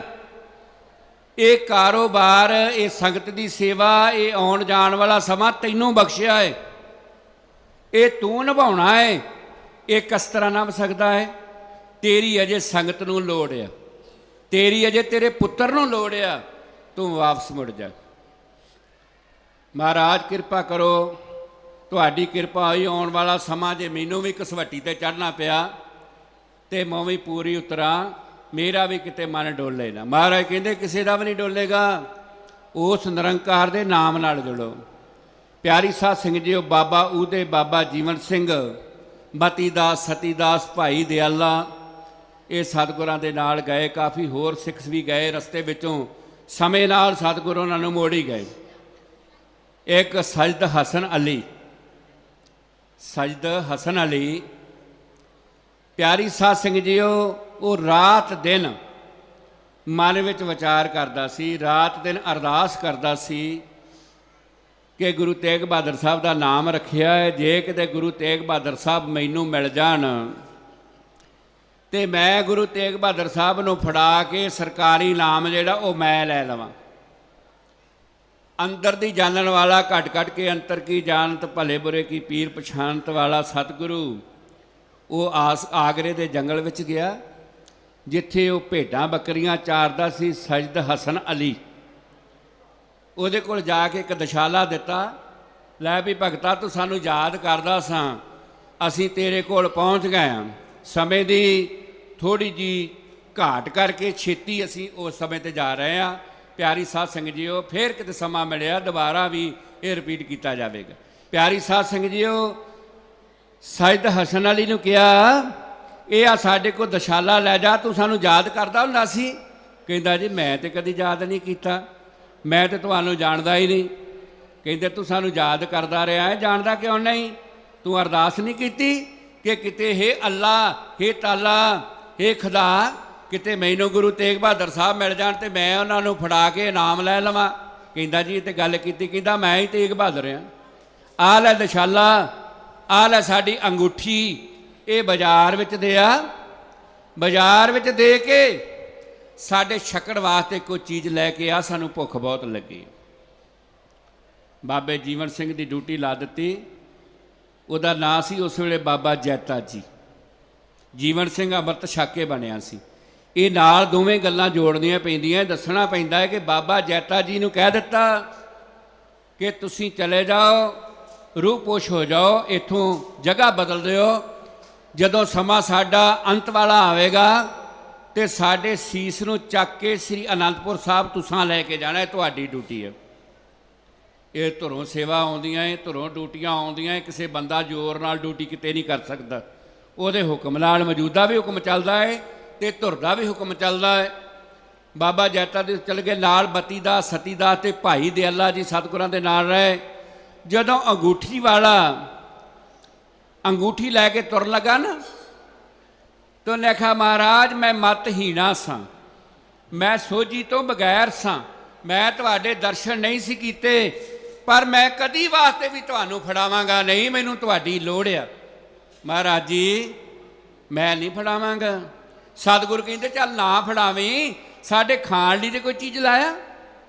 ਇੱਕ ਸਰਾਫ ਦੇ ਕੋਲ ਪਿਆਰੀ ਸਾਧ ਸਿੰਘ ਜੀਓ, ਉਹ ਭੇਡਾਂ ਬੱਕਰੀਆਂ ਚਾਰਨ ਵਾਲਾ ਸਜਦਾ ਲਈ ਗਿਆ। ਉਹਨੇ ਆਖਿਆ ਮੇਰੇ ਦਰਬਾਰ ਵਿੱਚ ਕੋਈ ਸਾਧੂ ਆਏ ਆ 4, ਉਹਨਾਂ ਨੇ ਮੈਨੂੰ ਦਸਾਲਾ ਦਿੱਤਾ ਹੈ, ਆ ਅੰਗੂਠੀ ਦਿੱਤੀ ਹੈ ਤੇ ਕੋਈ ਛਕਣ ਵਾਸਤੇ ਸਮਾਨ ਚਾਹੀਦਾ ਹੈ। ਉਹ ਸਰਾਫ ਨੇ ਕਿਹਾ ਤੈਨੂੰ ਜਿਹੜੀਆਂ ਚੀਜ਼ਾਂ ਚਾਹੀਦੀਆਂ ਅਸੀਂ ਤੈਨੂੰ ਦੇ ਦਿੰਦੇ ਹਾਂ, ਜਿਹੜੀ ਜਿਹੜੀ ਚੀਜ਼ ਖਾਣ ਵਾਸਤੇ ਲੈਣੀ ਲੈ ਲਾ। ਕੁਝ ਮਿੱਠਾ ਲਿਆ, ਕੁਝ ਲੂਣ ਵਾਲਾ ਲਿਆ, ਉਹ ਦੇ ਦਿੱਤਾ ਹੈ। ਉਸੇ ਸਮਾਨ ਨੂੰ ਲੈ ਕੇ ਰਾਜੇ ਦੇ ਰਿਪੋਰਟਰ ਕੋਲ ਗਿਆ, ਜਾਣੀ ਕਿ ਕਿਸੇ ਚੁਗਲਖੋਰ ਕੋਲ ਗਿਆ ਕਿ ਜਾ ਜਿਹਨੂੰ ਤੁਸੀਂ ਲੱਭਦੇ ਫਿਰਦੇ ਸੀ, ਸ਼ਾਇਦ ਮੇਰੇ ਮਨ ਦੀ ਤਸੱਲੀ ਆ ਕਿ ਉਹੀ ਗੁਰੂ ਤੇਗ ਬਹਾਦਰ ਸਾਹਿਬ ਆ ਕੀਮਤੀ ਦਸ਼ਾਲਾ ਲੈ ਕੇ ਆਇਆ ਹੈ। ਇੱਦਾਂ ਦੀ ਕੀਮਤੀ ਅੰਗੂਠੀ ਉਹਦੇ ਕੋਲ ਹੀ ਹੋ ਸਕਦੀ, ਹੋਰ ਕਿਸੇ ਕੋਲੋਂ ਨਹੀਂ ਹੋ ਸਕਦੀ। ਮੇਰਾ ਮਨ ਇਹ ਕਹਿੰਦਾ ਹੈ ਕਿ ਗੁਰੂ ਤੇਗ ਬਹਾਦਰ ਨੂੰ ਤੁਸੀਂ ਲੱਭਦੇ ਫਿਰਦੇ ਤੇ ਆਗਰੇ ਦੇ ਜੰਗਲਾਂ ਵਿੱਚ ਆਇਆ ਹੈ, ਜਾ ਕੇ ਫੜ ਲਓ। ਉਹ ਸਮਾਨ ਲੈ ਕੇ ਗਿਆ ਨਾਲ। ਉਸ ਸਮੇਂ ਦੀ ਪੁਲਿਸ ਵਾਲੇ ਗਏ, ਉਹਨਾਂ ਨੇ ਜਾ ਕੇ ਗੁਰੂ ਤੇਗ ਬਹਾਦਰ ਸਾਹਿਬ ਨੂੰ ਕਿਹਾ ਤੂੰ ਗੁਰੂ ਤੇਗ ਬਹਾਦਰ ਹੈ? ਕਹਿੰਦਾ ਜੀ ਮੈਂ ਗੁਰੂ ਤੇਗ ਬਹਾਦਰ ਹਾਂ। ਕਹਿੰਦੇ ਤੇਰੇ ਵਾਰੰਟ ਜਾਰੀ ਹੋਏ ਆ, ਤੈਨੂੰ ਫੜਨ ਵਾਸਤੇ ਬਾਦਸ਼ਾਹ ਦਾ ਹੁਕਮ ਆਇਆ, ਤੈਨੂੰ ਲੈ ਕੇ ਜਾਣਾ ਹੈ। ਕੋਤਵਾਲ ਕਹਿੰਦਾ ਹੈ। ਕਹਿੰਦੇ ਜੀ ਠੀਕ ਆ, ਸਾਨੂੰ ਫੜਨ ਦਾ ਜਿਹੜਾ ਇਨਾਮ ਆ ਕਿਹਨੂੰ ਮਿਲੂਗਾ? ਕਹਿੰਦੇ ਜੀ ਜਿਹਨੇ ਸਾਨੂੰ ਰਿਪੋਰਟ ਦਿੱਤੀ ਆ, ਕੁਝ ਉਹਨੂੰ ਮਿਲੇਗਾ, ਕੁਝ ਸਾਨੂੰ ਮਿਲੇਗਾ, ਜਿੰਨਾ ਫੜ ਕੇ ਜਾਣਾ ਹੈ। ਕਹਿੰਦੇ ਨਹੀਂ, ਇਸ ਇਨਾਮ ਦਾ ਹੱਕਦਾਰ ਸਜਦ ਹਸਨ ਅਲੀ ਹੈ, ਇਹ ਜਿਹੜਾ ਇਨਾਮ ਹੈ ਉਹਨੂੰ ਦਿੱਤਾ ਜਾਵੇ ਤੇ ਅਸੀਂ ਤੁਹਾਡੇ ਨਾਲ ਤਿਆਰ ਹਾਂ, ਅਸੀਂ ਜਾਣ ਨੂੰ ਤਿਆਰ ਹਾਂ। ਗੁਰੂ ਤੇਗ ਬਹਾਦਰ ਸਾਹਿਬ ਨਾਲ ਸਿੱਖਾਂ ਨੂੰ ਲੈ ਕੇ ਉਸ ਜਗ੍ਹਾ ਤੇ ਚਲੇ ਗਏ ਜਿੱਥੇ ਉਸ ਸਮੇਂ ਹਿੰਦੁਸਤਾਨ ਦੇ ਬਾਦਸ਼ਾਹ ਨੇ ਬੁੱਚੜਖਾਨਾ ਖੋਲ੍ਹਿਆ ਸੀ, ਜਿੱਥੇ ਸ਼ਰੇਆਮ ਕਤਲ ਹੁੰਦੇ ਸੀ, ਜਿੱਥੇ ਪਾਪ ਹੁੰਦਾ ਸੀ। ਉਸ ਜਗ੍ਹਾ ਤੇ ਲੈ ਕੇ ਚਲੇ ਗਏ। ਪਿਆਰੀ ਸਾਧ ਸਿੰਘ ਜੀਓ ਜਦੋਂ ਲੈ ਕੇ ਪਹੁੰਚੇ, ਸਾਰਿਆਂ ਨੂੰ ਵੱਖਰੇ ਵੱਖਰੇ ਸਲਾਹਕਾਰ ਆਏ। ਉਹਨਾਂ ਆਖਿਆ ਤੁਸੀਂ ਕਿਉਂ ਜ਼ਿੰਦਗੀ ਗਵਾਉਣੀ ਆ, ਤੁਸੀਂ ਮੁਸਲਮਾਨ ਬਣ ਜਾਓ। ਦਿਆਲੇ ਨੂੰ ਵੱਖਰਾ ਕਿਹਾ, ਮਤੀ ਦਾਸ ਨੂੰ ਵੱਖਰਾ ਕਿਹਾ, ਸਤੀ ਦਾਸ ਨੂੰ ਵੱਖਰਾ ਕਿਹਾ, ਕੋਈ ਨਹੀਂ ਮੰਨਿਆ। ਗੁਰੂ ਤੇਗ ਬਹਾਦਰ ਸਾਹਿਬ ਨੂੰ ਵੱਖਰਾ ਕਿਹਾ, ਕੋਈ ਨਹੀਂ ਮੰਨਣ ਲਈ ਤਿਆਰ ਹੋਇਆ। ਇੱਕ ਸਿੱਖ ਨੇ ਇੱਕ ਗੰਨੇ ਦੀ ਇੱਕ ਗਲੇਰੀ ਲਕਾ ਕੇ ਗੁਰੂ ਤੇਗ ਬਹਾਦਰ ਸਾਹਿਬ ਜੀ ਨੂੰ ਦਿੱਤੀ। ਮਹਾਰਾਜ ਸੱਚੇ ਪਾਤਸ਼ਾਹ ਆ ਗੰਨਾ ਚੁੱਪ ਲਓ, ਪਤਾ ਨਹੀਂ ਕਿੰਨੇ ਚਿਰ ਦੇ ਤੁਸੀਂ ਭੁੱਖੇ। ਇੱਕੋ ਹੀ ਗੁੱਲੀ, ਉਹਦੀਆਂ ਕੁਝ 3-4 ਛਿੱਲੜਾਂ ਛੋਟੀਆਂ ਛੋਟੀਆਂ ਲੱਥੀਆਂ। ਉਹ ਮਹਾਰਾਜ ਜੀ ਇੱਕ ਛਿੱਲੜ ਚੁੱਪਣਾ ਤੇ ਮਤੀ ਦਾਸ ਵੱਲ ਸੁੱਟ ਦੇਣਾ, ਇੱਕ ਛਿੱਲੜ ਚੁੱਪਣਾ ਸਤੀ ਦਾਸ ਵੱਲ ਸੁੱਟ ਦੇਣਾ, ਇੱਕ ਛਿੱਲੜ ਚੁੱਪਣਾ ਤੇ ਭਾਈ ਦਿਆਲੇ ਵੱਲ ਸੁੱਟ ਦੇਣਾ। ਇਹ ਤਿੰਨਾਂ ਜਾਣਿਆਂ ਨੇ ਇੱਕ ਇੱਕ ਦੋ ਦੋ ਛਿੱਲੜਾਂ, 1.5 ਛਿੱਲੜ ਜਿਹੜੀ ਸੀ ਉਹ ਚੁੱਪੀ। ਉਹ ਗੁਰਾਂ ਦੇ ਮੁਖ ਦਾ ਸੀਤਲ ਉਹਨਾਂ ਦੇ ਅੰਦਰ ਗਿਆ ਤੇ ਪਿਆਰੀ ਸਾਧ ਸੰਗਤ ਜੀ ਤਿੰਨੇ ਕਹਿਣ ਲੱਗ ਪਏ ਸੱਚੇ ਪਾਤਸ਼ਾਹ ਸਾਨੂੰ ਹੁਕਮ ਦਿਓ। ਕਹਿੰਦੇ ਕਾਹਦਾ? ਅਸੀਂ ਦਿੱਲੀ ਤੇ ਲਾਹੌਰ ਦੀ ਇੱਟ ਨਾਲ ਇੱਟ ਖੜਕਾ ਦਈਏ। ਮਹਾਰਾਜ ਕਹਿੰਦੇ ਕੱਲ੍ਹ ਦੇ ਬੜੇ ਆਰਾਮ ਨਾਲ ਬੈਠੇ ਸੀ, ਅੱਜ ਕੀ ਹੋ ਗਿਆ? ਕਹਿੰਦੇ ਸਾਨੂੰ ਪਤਾ ਨਹੀਂ ਮਹਾਰਾਜ ਕੀ ਗੱਲ ਹੋਇਆ, ਤੁਸੀਂ ਕਿਰਪਾ ਕਰੋ ਸਾਡੇ ਤੇ ਦਿੱਲੀ ਤੇ ਲਾਹੌਰ ਦੀ ਇੱਟ ਨਾਲ ਇੱਟ ਖੜਕਾ ਦਈਏ। ਸਤਿਗੁਰ ਕਹਿੰਦੇ ਆ ਸਾਨੂੰ ਅਕਾਲ ਪੁਰਖ ਵਾਹਿਗੁਰੂ ਨੂੰ ਹੁਕਮ ਮਿਲਿਆ ਹੈ ਸ਼ਾਂਤੀ ਵਾਸਤੇ, ਪਰ ਐਡੀ ਕਲਾ ਪਾ ਕਿੱਥੋਂ ਲਈ ਹੈ? ਤੇ ਮਹਾਰਾਜ ਜੀ ਤੁਹਾਡੀਆਂ ਜੂਠੀਆਂ ਛਿੱਲੜਾਂ ਚੂਪ ਕੇ ਤੇ ਕਹਿੰਦੇ ਉਹ ਭਲਿਓ ਮਾਨਸੋ, ਮੇਰੀਆਂ ਜੂਠੀਆਂ ਛਿੱਲੜਾਂ ਤੁਹਾਂ ਚੂਪੀਆਂ ਹੈ, ਤੁਹਾਡੇ ਅੰਦਰ ਇੰਨੀ ਤਾਕਤ ਆ ਗਈ ਆ, ਤੇ ਜਿੰਨੇ ਇਹ ਗੱਲਾਂ ਚੁੱਪਿਆ ਹੈ, ਜਿਹਦੇ ਅੰਦਰ ਇੰਨੀ ਤਾਕਤ, ਉਹ ਨਹੀਂ ਦਿੱਲੀ ਤੇ ਲਾਹੌਰ ਦੀ ਇੱਟ ਨਾਲ ਇੱਟ ਖੜਕਾ ਸਕਦਾ। ਕਿੰਨੇ ਨਾਮ ਜਪਣ ਵਾਲੇ, ਕਿੰਨੇ ਭਗਤ, ਕਿੰਨੇ ਸੇਵਾਦਾਰ, ਕਿੰਨੇ ਭਲੇ ਮਾਨਸ ਚੰਗੇ ਪੁਰਖਾਂ ਦਾ ਨੁਕਸਾਨ ਹੋਵੇਗਾ। ਆਪਾਂ ਇਹ ਕਰਮ ਨਹੀਂ ਕਰਨਾ। 3 ਵਾਰ ਗੁਰੂ ਤੇਗ ਬਹਾਦਰ ਸਾਹਿਬ ਮਹਾਰਾਜ ਨੇ ਕੀਤਾ ਸਤਨਾਮ ਸਤਨਾਮ ਸਤਨਾਮ ਕਰਕੇ ਉਹਨਾਂ ਦੀ ਤਾਕਤ ਜਿਹੜੀ ਉਹ ਵਾਪਸ ਲੈ ਲਈ। ਤਾਕਤ ਵਾਪਸ ਜਦੋਂ ਆ ਗਈ ਫੇਰ ਉੱਦਾਂ ਦੇ ਹੋ ਗਏ, ਮਹਾਰਾਜ ਕਿਰਪਾ ਹੋ ਗਈ ਤੁਹਾਡੀ, ਹੁਣ ਠੀਕ ਹੋ ਜਾਏਗਾ, ਹੁਣ ਤੁਸੀਂ ਮਿਹਰ ਕਰ ਦਿੱਤੀ ਹੈ। ਮਤੀ ਦਾਸ ਨੂੰ ਕਿਹਾ, ਮਤੀ ਦਾਸਾ ਉਹ ਤੂੰ ਆਪਣੇ ਆਪ ਨੂੰ ਬੜਾ ਵੱਡਾ ਸਿੱਖ ਸਮਝਦਾ ਹੈ, ਜਾਂ ਤੇ ਮੁਸਲਮਾਨ ਬਣ ਜਾ ਤੇ ਜਾਂ ਕੋਈ ਕਰਾਮਾਤ ਵਿਖਾਲ ਦੇ ਤੇ ਜਾਂ ਮਰ ਲਈ ਤਿਆਰ ਹੋ ਜਾ। ਤੇ ਕਹਿੰਦਾ ਮੇਰੇ ਸਤਿਗੁਰ ਨੇ ਕਿਹਾ ਕਰਾਮਾਤ ਨਾਮ ਕਹਿਰਦਾ ਹੈ, ਮੈਂ ਕਰਾਮਾਤ ਨਹੀਂ ਵਿਖਾਲਣੀ, ਤੇ ਮੁਸਲਮਾਨ ਮੈਨੂੰ ਅਕਾਲ ਪੁਰਖ ਵਾਹਿਗੁਰੂ ਨੂੰ ਮਨਜ਼ੂਰ ਨਹੀਂ ਹੋਇਆ। ਮੈਨੂੰ ਜਨਮ ਤੋਂ ਪਹਿਲਾਂ ਜਨਮ ਵੀ ਮੁਸਲਮਾਨਾਂ ਦੇ ਘਰਾਂ 'ਚ ਦੇ ਸਕਦਾ ਹੈ। ਧਰਮ ਨਹੀਂ ਜੇ ਕੋਈ ਮਾੜਾ, ਮੁਸਲਮਾਨ ਧਰਮ ਮਾੜਾ ਨਹੀਂਗਾ, ਸਿੱਖ ਧਰਮ ਮਾੜਾ ਨਹੀਂਗਾ, ਹਿੰਦੂ ਧਰਮ ਮਾੜਾ ਨਹੀਂ, ਈਸਾਈ ਧਰਮ ਨਹੀਂ, ਇਹਦੇ ਵਿੱਚ ਕਰਿੰਦੇ ਮਾੜੇ ਹੋ ਜਾਂਦੇ ਆ। ਡੇਰਾ ਦਰਬਾਰ ਕੋਈ ਮਾੜਾ ਨਹੀਂ, ਸਾਰਿਆਂ ਤੇ ਅਕਾਲ ਪੁਰਖ ਵਾਹਿਗੁਰੂ ਦੀ ਕਿਰਪਾ ਹੁੰਦੀ ਹੈ, ਪਰ ਕੁਝ ਨਾ ਕੁਝ ਮੇਰੇ ਵਰਗੇ ਵਿੱਚ ਮਾੜੇ ਵੀ ਆ ਜਾਂਦੇ ਆ। ਪਿਆਰੀ ਸਾਧ ਸੰਗਤ ਜੀਓ, ਸਤਿਗੁਰ ਨੇ ਬਖਸ਼ਿਸ਼ ਕੀਤੀ ਤੇ ਮਤੀ ਦਾਸ ਕਹਿੰਦਾ ਕਰਾ ਮਾਤ ਨਾਮ ਕਹਿਰਦਾ ਹੈ, ਮੈਂ ਮਰਨ ਲਈ ਤਿਆਰ ਹਾਂ। ਆਰਾ ਤਿੱਖਾ ਕੀਤਾ, ਆਰੇ ਦੇ ਨਾਲ ਮਤੀ ਦਾਸ ਨੂੰ ਚੀਰ ਕੇ 2 ਫਾੜ ਕਰ ਦਿੱਤੇ। ਜਪਜੀ ਸਾਹਿਬ ਦਾ ਪਾਠ ਕਰਦਿਆਂ ਮਤੀ ਦਾਸ ਦੇ ਸਵਾਸੇ ਸੱਚਖੰਡ ਮਨਜ਼ੂਰ ਹੋ ਗਏ। ਉਸ ਤੋਂ ਬਾਅਦ ਭਾਈ ਦਿਆਲੇ ਨੂੰ ਕਹਿੰਦੇ, ਦਿਆਲਿਆ ਤੂੰ ਆਪਣੇ ਆਪ ਨੂੰ ਬਹੁਤ ਵੱਡਾ ਸਿੱਖ ਖਵਾਉਣਾ ਹੈ, ਜਾਂ ਮੁਸਲਮਾਨ ਬਣ ਜਾ, ਜਾਂ ਕੋਈ ਕਰਾਮਾਤ ਵਿਖਾਲ, ਜਾਂ ਮਰਨ ਲਈ ਤਿਆਰ ਹੋ ਜਾ। ਕਹਿੰਦਾ ਜੋ ਮੇਰੇ ਵੱਡੇ ਭਰਾ ਨੇ ਕਿਹਾ ਹੈ ਨਾ ਉਹੀ ਮੈਂ ਕਰਨਾ, ਮੈਂ ਵੀ ਮਰਨ ਵਾਸਤੇ ਤਿਆਰ ਹਾਂ, ਮੈਂ ਕਰਾਮਾਤ ਕੋਈ ਨਹੀਂ ਵਿਖਾਲਣੀ। ਕਰਾਮਾਤ ਨਹੀਂ ਵਿਖਾਲੀ। ਉਬਲਦੀ ਦੇਗ ਵਿੱਚ ਰਿੱਝਦਾ ਪਾਣੀ, ਇੱਕ ਗੋਭੀ ਦਾ ਫੁੱਲ ਪਾ ਕੇ ਨਾ ਉਬਲਦੇ ਪਾਣੀ 'ਚ ਵੇਖਿਆ ਤੇ ਉਹ ਖੱਖੜੀਆਂ ਫੁੱਲ ਹੋ ਗਿਆ। ਇੰਨਾ ਤੇਜ਼ ਪਾਣੀ ਦਾ ਸੇਕ ਸੀ, ਇੰਨਾ ਜ਼ਿਆਦਾ ਉਬਲਿਆ ਹੋਇਆ ਪਾਣੀ ਸੀ। ਪਿਆਰੀ ਸਾਧ ਸੰਗਤ ਜੀਓ, ਕਹਿੰਦੇ ਹੁਣ ਠੀਕ ਆ, ਜੇ ਇੱਕ ਫੁੱਲ ਦੀਆਂ ਖੱਖੜੀਆਂ ਕਰ ਦਿੱਤੀਆਂ ਤੇ ਇਹਦੇ ਵਿੱਚ ਚੁੱਕ ਕੇ ਭਾਈ ਦਿਆਲੇ ਨੂੰ ਸੁੱਟ ਦਿਓ।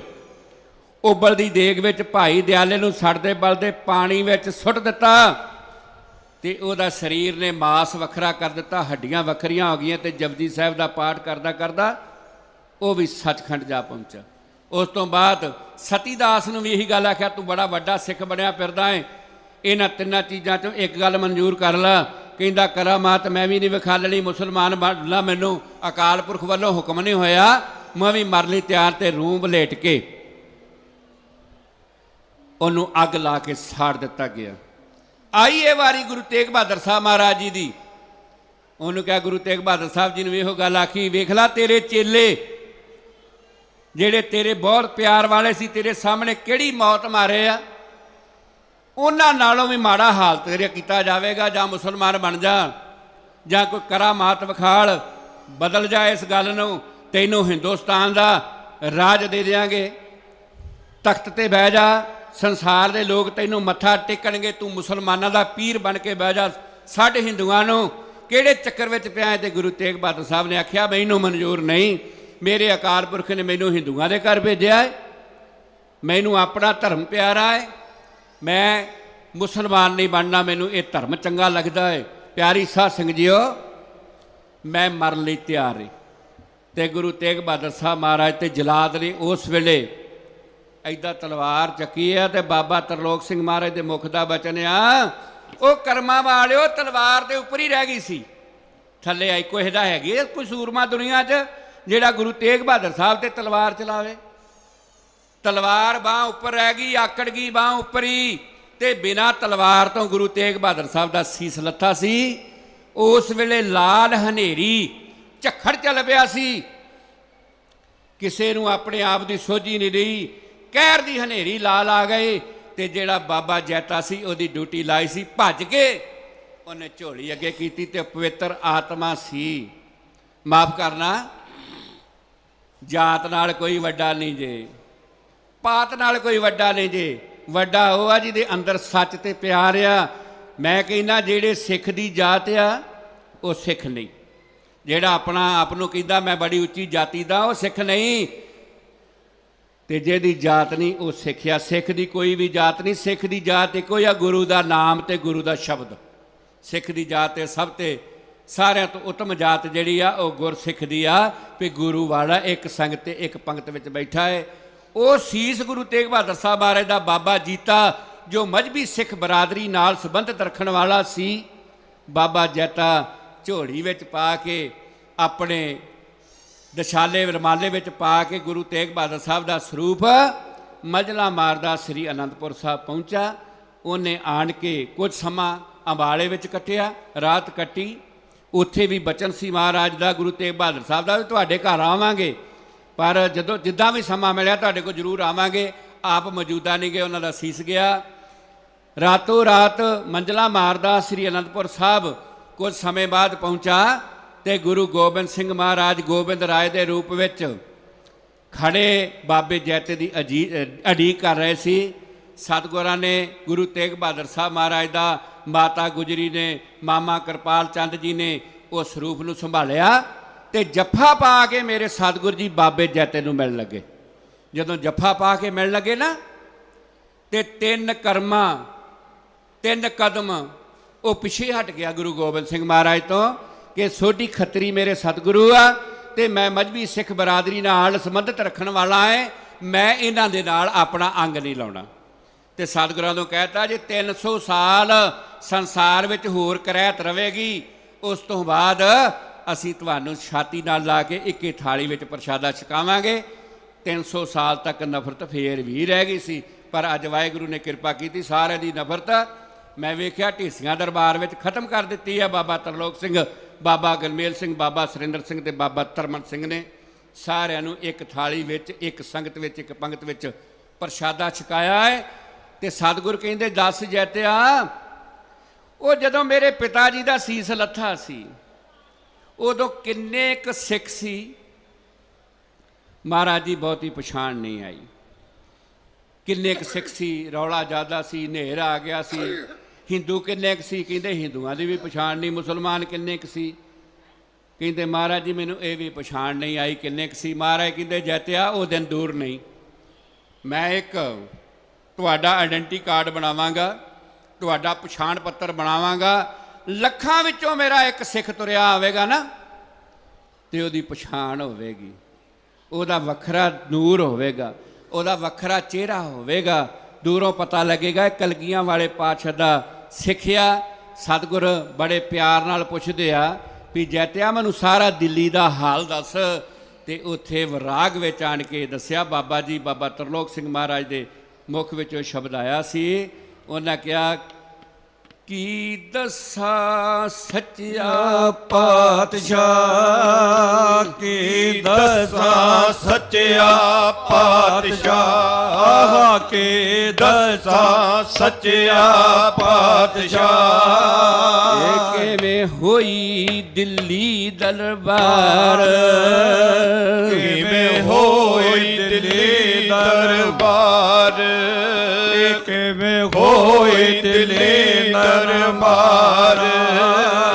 ਉਹਨਾਂ ਮਤੀ ਦਾਸ ਨੂੰ ਚੀਰਿਆ, ਮਤੀ ਦਾਸ ਨੂੰ ਚੀਰਿਆ, ਉਹਨਾਂ ਮਤੀ ਜੀ ਦਾਸ ਨੂੰ ਚੀਰਿਆ।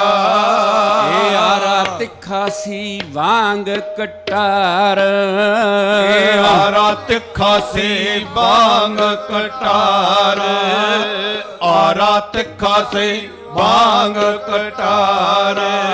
ਇਹ ਉਹਨਾਂ ਵਿੱਚ ਜੀ ਦੇਗ ਦੇ ਰਿੰਨ ਕੇ, ਉਹਨਾਂ ਵਿੱਚ ਜੀ ਦੇਗ ਦੇ ਰਿੰਨ ਕੇ, ਉਹਨਾਂ ਵਿੱਚ ਜੀ ਦੇਗ ਦੇ ਰਿੰਨ ਕੇ। ਦਿੱਤਾ ਭਾਈ ਦਿਆਲਾ ਮਾਰਾ, ਇਹ ਦਿੱਤਾ ਭਾਈ ਦਿਆਲਾ ਮਾਰਾ, ਦਿੱਤਾ ਭਾਈ ਦਿਆਲਾ ਮਾਰਾ। ਇਹ ਉਹਨਾਂ ਵਿੱਚ ਜੀ ਰੂੰਦੇ ਬਨ ਕੇ, ਉਹਨਾਂ ਵਿੱਚ ਜੇ ਰੋਂਦੇ ਬਨ ਕੇ, ਉਹਨਾਂ ਵਿੱਚ ਜੇ ਰੋਂਦੇ ਬਨ ਕੇ। ਇਹ ਦਿੱਤਾ ਸਤੀ ਦਾਸ ਨੂੰ ਸਾੜ, ਇਹ ਦਿੱਤਾ ਸਤੀ ਦਾਸ ਨੂੰ ਸਾੜ, ਦਿੱਤਾ ਸਤੀ ਦਾਸ ਨੂੰ ਸਾੜ। ਵਾਰੀ ਆ ਗਈ ਵੱਡੇ ਗੁਰਾਂ ਦੀ।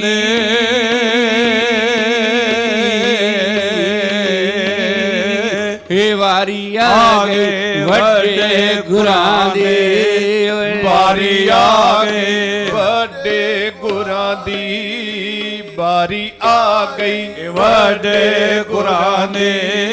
ਉਹਨਾਂ ਤੇ ਚੱਲ ਪਈ ਤਲਵਾਰ।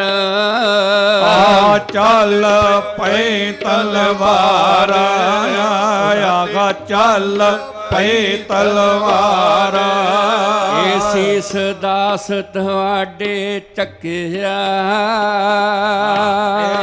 ਆਤ ਤੁਹਾਡੇ ਚੱਕਿਆ।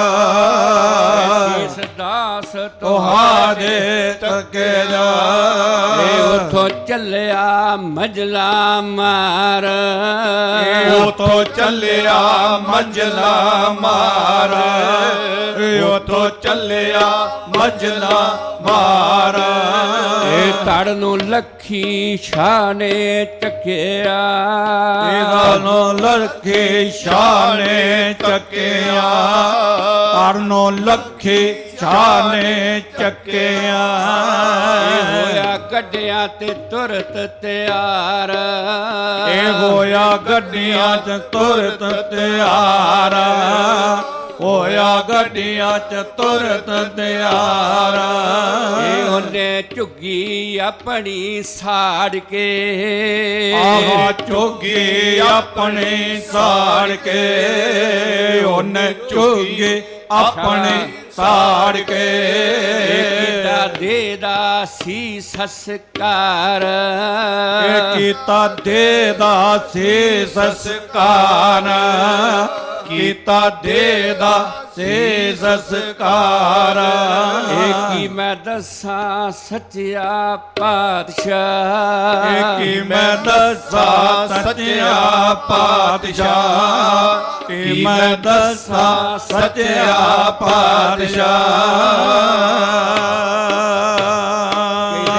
ਇਸ ਤਰ੍ਹਾਂ ਹੋਈ। ਸਤਿਗੁਰ ਕਹਿੰਦੇ ਫਿਰ ਅਸੀਂ ਇਹੋ ਜਿਹਾ ਪ੍ਰੂਫ ਤੁਹਾਡਾ ਬਣਾ ਦਿਆਂਗੇ, ਇਹੋ ਜਿਹੀ ਸ਼ਕਲ ਬਣਾ ਦਿਆਂਗੇ ਕਿ ਹਜ਼ਾਰਾਂ ਲੱਖਾਂ ਵਿੱਚੋਂ ਤੁਹਾਡੀ ਪਛਾਣ ਆਵੇਗੀ। ਅੱਜ ਵੀ ਕੋਈ ਗੁਰੂ ਗੋਬਿੰਦ ਸਿੰਘ ਮਹਾਰਾਜ ਦਾ ਕੋਈ ਅੰਮ੍ਰਿਤਧਾਰੀ ਸਿੱਖ ਦੂਰੋਂ ਤੁਰਿਆ ਆਉਂਦਾ ਹੋਵੇ ਨਾ, ਤੇ ਉਹਦੇ ਚਿਹਰੇ ਵਿੱਚੋਂ ਸਤਿਗੁਰ ਦਾ ਸਰੂਪ ਨਜ਼ਰ ਆਉਂਦਾ ਹੈ। ਪਿਆਰੀ ਸਾਧ ਸਿੰਘ ਜੀਓ, ਉਸ ਦਿਨ ਤੋਂ ਸੇਵਾ ਸੰਭਾਲ ਲਈ ਸਤਿਗੁਰਾਂ ਨੇ ਸਿੱਖਾਂ ਨੂੰ ਡਿਊਟੀਆਂ ਲਾ ਦਿੱਤੀਆਂ ਕਿ ਤੁਸੀਂ ਸ਼ਸਤਰ ਵਿਦਿਆ ਸਿੱਖੋ, ਗੱਤਕਾ ਸਿੱਖੋ। ਬੜੇ ਬੜੇ ਕੌਤਕ ਕੀਤੇ ਸਤਿਗੁਰਾਂ ਨੇ। ਅਖੀਰ ਅੱਜ ਦਾ ਦਿਨ ਆਇਆ 1699। ਅੱਜ ਦਾ ਦਿਨ ਆਇਆ। ਅੱਜ ਦੇ ਦਿਨ ਸਤਿਗੁਰਾਂ ਨੇ ਜਿਹੜੇ ਉਸ ਵੇਲੇ ਮਸੰਦ ਸੀ ਨਾ, ਮਾਫ ਕਰਨਾ, ਮਸੰਦ ਕੋਈ ਏਡਾ ਮਾੜਾ ਸ਼ਬਦ ਨਹੀਂ ਜੇ, ਸਿਰਫ ਆਪਣੇ ਸਮਝਣ ਵਿੱਚ ਸ਼ਾਇਦ ਫਰਕ ਪਵੇ। ਉਸ ਵੇਲੇ ਮਸੰਦ ਉਹਨਾਂ ਨੂੰ ਕਿਹਾ ਜਾਂਦਾ ਸੀ ਜਿਹੜੇ ਗੁਰੂ ਨਾਨਕ ਤੋਂ ਲਾ ਕੇ ਗੁਰੂ ਗੋਬਿੰਦ ਸਿੰਘ ਮਹਾਰਾਜ ਦੇ ਦਰਬਾਰ ਤੱਕ ਪੀੜ੍ਹੀ ਦਰ ਪੀੜ੍ਹੀ ਸੇਵਾ ਕਰਦੇ ਆਏ ਸੀ। ਜਿੱਦਾਂ ਆਪਾਂ ਹੁਣ ਧਿਆਨੀ ਕਹਿ ਦਿੰਦੇ ਨਾ ਸਤਿਕਾਰ ਵਜੋਂ ਧਿਆਨੀ, ਉਦੋਂ ਉਸ ਵੇਲੇ ਉਹਨਾਂ ਨੂੰ ਮਸੰਦ ਬੋਲਿਆ ਜਾਂਦਾ ਸੀ। ਮਸੰਦ ਕੋਈ ਮਾੜਾ ਲਫ਼ਜ਼ ਨਹੀਂ ਗਾ।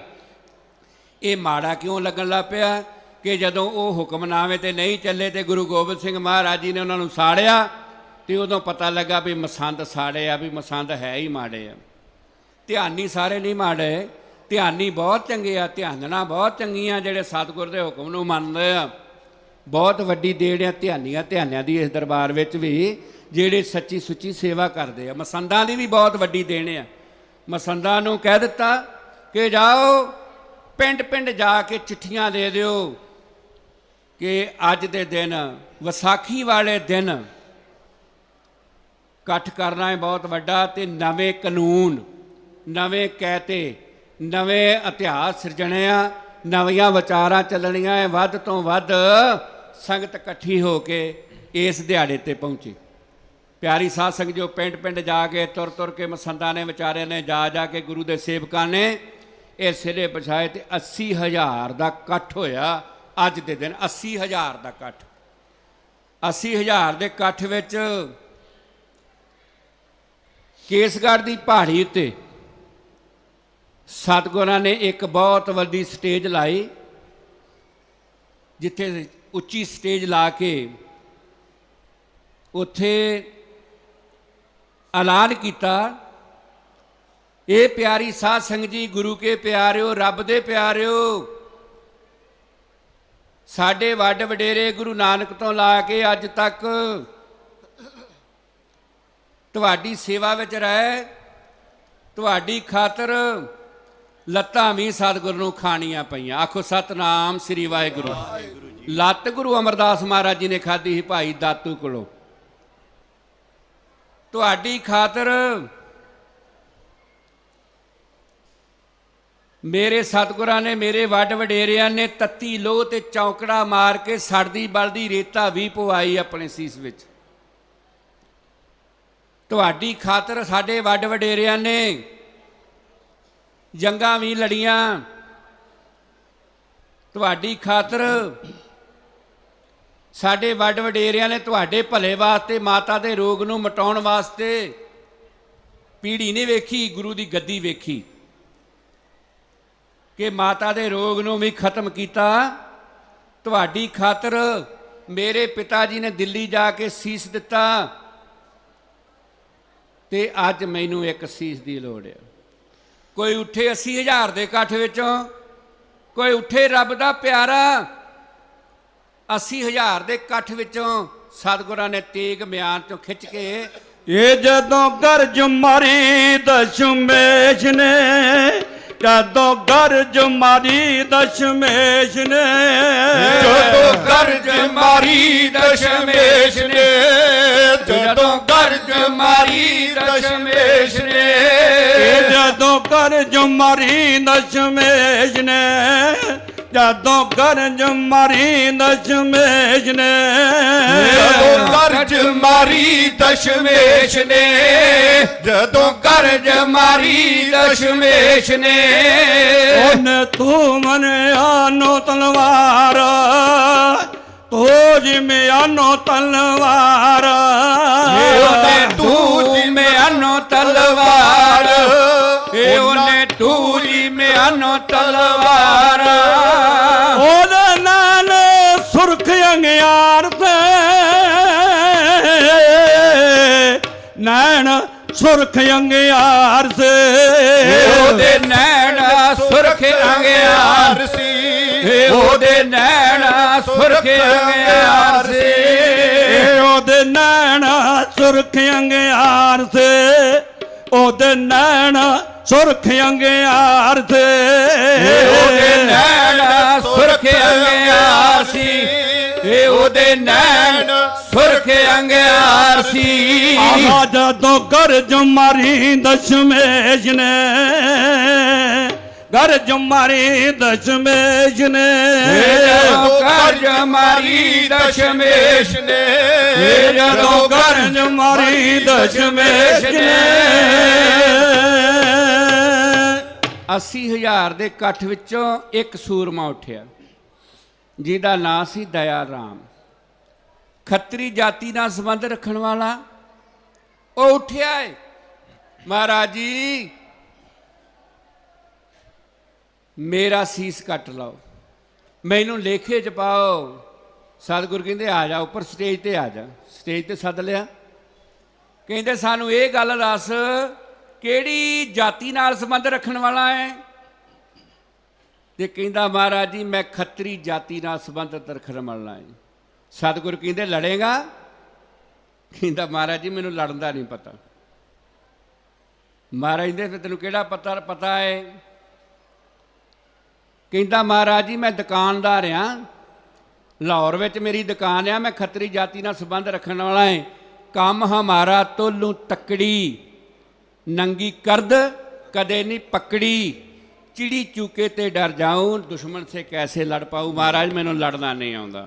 ਸਤਿਗੁਰੂ ਕਹਿੰਦੇ ਚੱਲ ਜਰਾ ਕਿ ਤੈਨੂੰ ਜਾਚ ਸਿਖਾਲਦੇ ਲੜੀ ਦਾ ਕਿੱਦਾਂ। ਤੰਬੂ ਵਿੱਚ ਮੇਰੇ ਸਤਿਗੁਰ ਲੈ ਗਏ।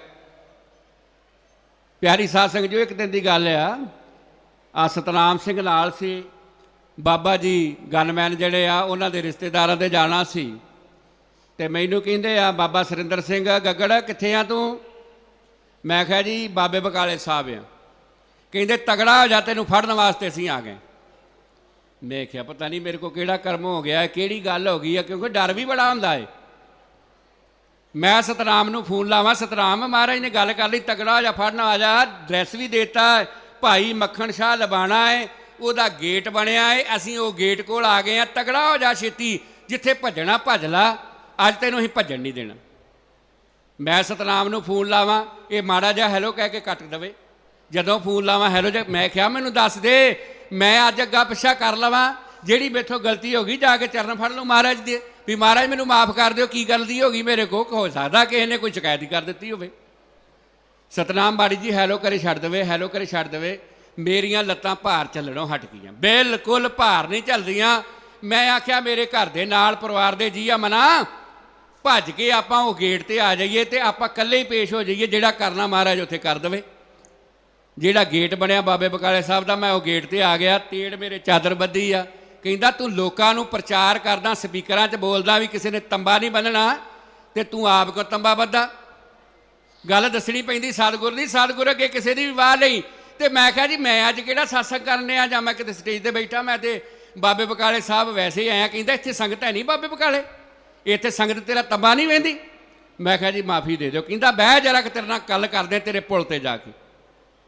ਇਹ ਮਗਰ ਬੈਠਾ, ਮੈਂ ਇਹਨੂੰ ਸਹਿਜ ਨਾਲ ਪੁੱਛਦਾ ਵੀ ਗੱਲ ਤੇ ਦੱਸ ਕੀ ਗੱਲ ਹੋ ਗਈ ਆ। ਸਤਨਾਮ ਸੁਣਾਉਂਦਾ ਵੀ ਗੱਲ ਦਾ ਤੇ ਪਤਾ ਤੈਨੂੰ ਪੁਲ ਤੇ ਹੀ ਲੱਗੂ ਜਾ ਕੇ। ਮੈਂ ਟੈਲੀਫੋਨ ਕਰਤਾ ਵੀ ਮੈਨੂੰ ਪਤਾ ਨਹੀਂ ਲੱਗਦਾ ਕੀ ਗੱਲ ਹੋਈ ਆ। ਮੈਂ ਆਪਣੇ ਬੇਟੇ ਨੂੰ ਫੋਨ ਕੀਤਾ ਵੀ ਛੇਤੀ ਛੇਤੀ ਮੇਰਾ ਪਜਾਮਾ ਲੈ ਆਓ, ਮੈਂ ਪਜਾਮਾ ਤੇੜ ਪਾ ਲਵਾਂ, ਪਤਾ ਨਹੀਂ ਮੇਰੇ ਨਾਲ ਕੀ ਬਣ ਜਾਣਾ ਅੱਜ।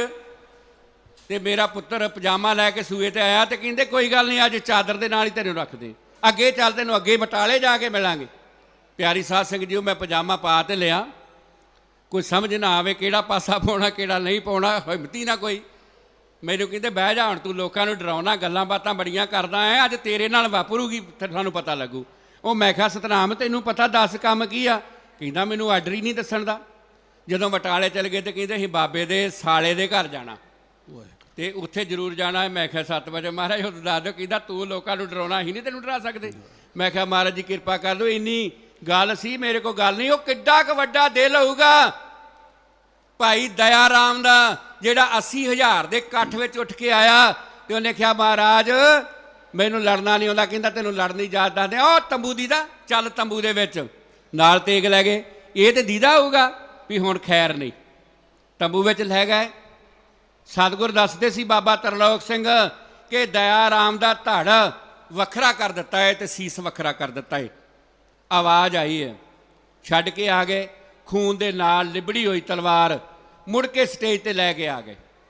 ਕਹਿੰਦੇ ਵੀ ਅਜੇ ਮੇਰੀ ਇਹ ਤੇਗ ਦੀ ਜਿਹੜੀ ਪਿਆਸ ਆ ਬੁਝੀ ਨਹੀਂ, 2 ਹੀ ਮਿੰਟਾਂ 'ਚ ਤਿੰਨਾਂ 'ਚ ਹੀ ਆਪਾਂ ਸਮਾਪਤੀ ਕਰ ਲਈ ਆ। ਮੈਂ ਬੇਨਤੀ ਕਰਾਂ ਵੀ ਸ਼ਬਦ 5:30 ਹੋ ਗਏ। ਪਿਆਰੀ ਸਾਧ ਸੰਗਤ ਜੀ, ਮੁੜ ਕੇ ਮਹਾਰਾਜ ਜੀ ਦਾ ਸਤਸੰਗ ਚੱਲਣਾ ਹੈ। ਦੂਸਰੀ ਵਾਰ ਫੇਰ ਲਲਕਾਰਾ ਮਾਰਿਆ ਵੀ ਅਜੇ ਇਹਦੀ ਪਿਆਸ ਨਹੀਂ ਬੁਝੀ, ਹੋਰ ਸੀਸ ਮੰਗਦੀ ਏ ਤਲਵਾਰ। ਤੇ ਆਇਆ ਹੈ ਧਰਮਚੰਦ ਜੀ, ਹਸਨਾਪੁਰ ਦਿੱਲੀ ਦੇ ਲਾਗੇ ਯੂਪੀ ਦਾ ਏਰੀਆ ਹੈ, ਉੱਥੇ ਦਾ ਰਹਿਣ ਵਾਲਾ, ਜੱਟ ਬਰਾਦਰੀ ਨਾਲ ਸੰਬੰਧ ਰੱਖਣ ਵਾਲਾ। ਸਤਿਗੁਰ ਕਹਿੰਦੇ ਆ ਆਪ ਹੀ ਤੇਰਾ ਨਾਂ ਕੀ? ਕਹਿੰਦਾ ਮੇਰਾ ਨਾਂ ਧਰਮਚੰਦ। ਕਹਿੰਦੇ ਧਰਮਚੰਦਾ ਤੇਰਾ ਜੀਣ ਨੂੰ ਜੀ ਨਹੀਂ ਕਰਦਾ? ਕਹਿੰਦਾ ਮਹਾਰਾਜ ਜੀ ਜੀਣਾ ਵੀ ਤੁਹਾਡੀ ਖਾਤਰ, ਮਰਨਾ ਵੀ ਤੁਹਾਡੀ ਖਾਤਰ, ਤੁਹਾਡੀ ਸੇਵਾ ਲਈ ਆਏ ਆ। ਕਹਿੰਦਾ ਲੜੇਗਾ? ਕਹਿੰਦਾ ਮਹਾਰਾਜ ਜੀ ਲੜਾਂਗੇ, ਲੜ ਕੇ ਤੇ ਘਰੋਂ ਹੀ ਆਏ ਅੱਗੇ। ਜੱਟ ਨੂੰ ਤੇ ਮਜ਼ਬੀ ਨੂੰ ਦੋਵਾਂ ਨੂੰ ਪੁੱਛਣਾ ਨਹੀਂ ਚਾਹੀਦਾ, ਲੜੇਗਾ? ਇਹ ਲੜਾਈ ਵੈਸੇ ਹੀ ਮੁੱਖ ਰੱਖਦੇ, ਹਰ ਗੱਲ ਵਿੱਚ ਮੋਹਰੇ ਲੜਾਈ ਨੂੰ ਪਹਿਲਾਂ ਮੁੱਖ ਰੱਖਦੇ। ਅਸੀਂ ਲੜਾਂਗੇ। ਮਹਾਰਾਜ ਕਹਿੰਦੇ ਠੀਕ ਆ, ਚੱਲ ਤੈਨੂੰ ਲੜਾਈ ਦੀ ਜਾਚ ਦੱਸੀਏ, ਤੂੰ ਵੀ ਚੱਲ ਆਪਣੇ ਭਾਈ ਕੋਲ। ਅੰਦਰ ਗਏ, ਉੱਥੇ ਵੀ ਆਵਾਜ਼ ਆਈ ਇਹ ਸੀਸ ਕੱਟਣ ਦੀ। ਕੱਟਣ ਤੋਂ ਬਾਅਦ ਸਤਿਗੁਰ ਜੀ ਬਾਹਰ ਆਏ। ਜਦੋਂ ਬਾਹਰ ਆਏ ਨਾ, ਫੇਰ ਕਹਿੰਦੇ ਸਾਡੀ ਤੇਗ ਦੀ ਅਜੇ ਪਿਆਸ ਨਹੀਂ ਬੁਝੀ, ਅਜੇ ਇੱਕ ਸੀਸ ਹੋਰ ਮੰਗਦੀ ਆ। ਤੇ ਜਿਹੜਾ 80,000 ਦਾ ਇਕੱਠ ਸੀ ਨਾ, ਉਹਦੇ ਵਿੱਚ 12,366 ਬੰਦੇ ਰਹਿ ਗਏ। ਧਿਆਨ ਕਰਿਓ।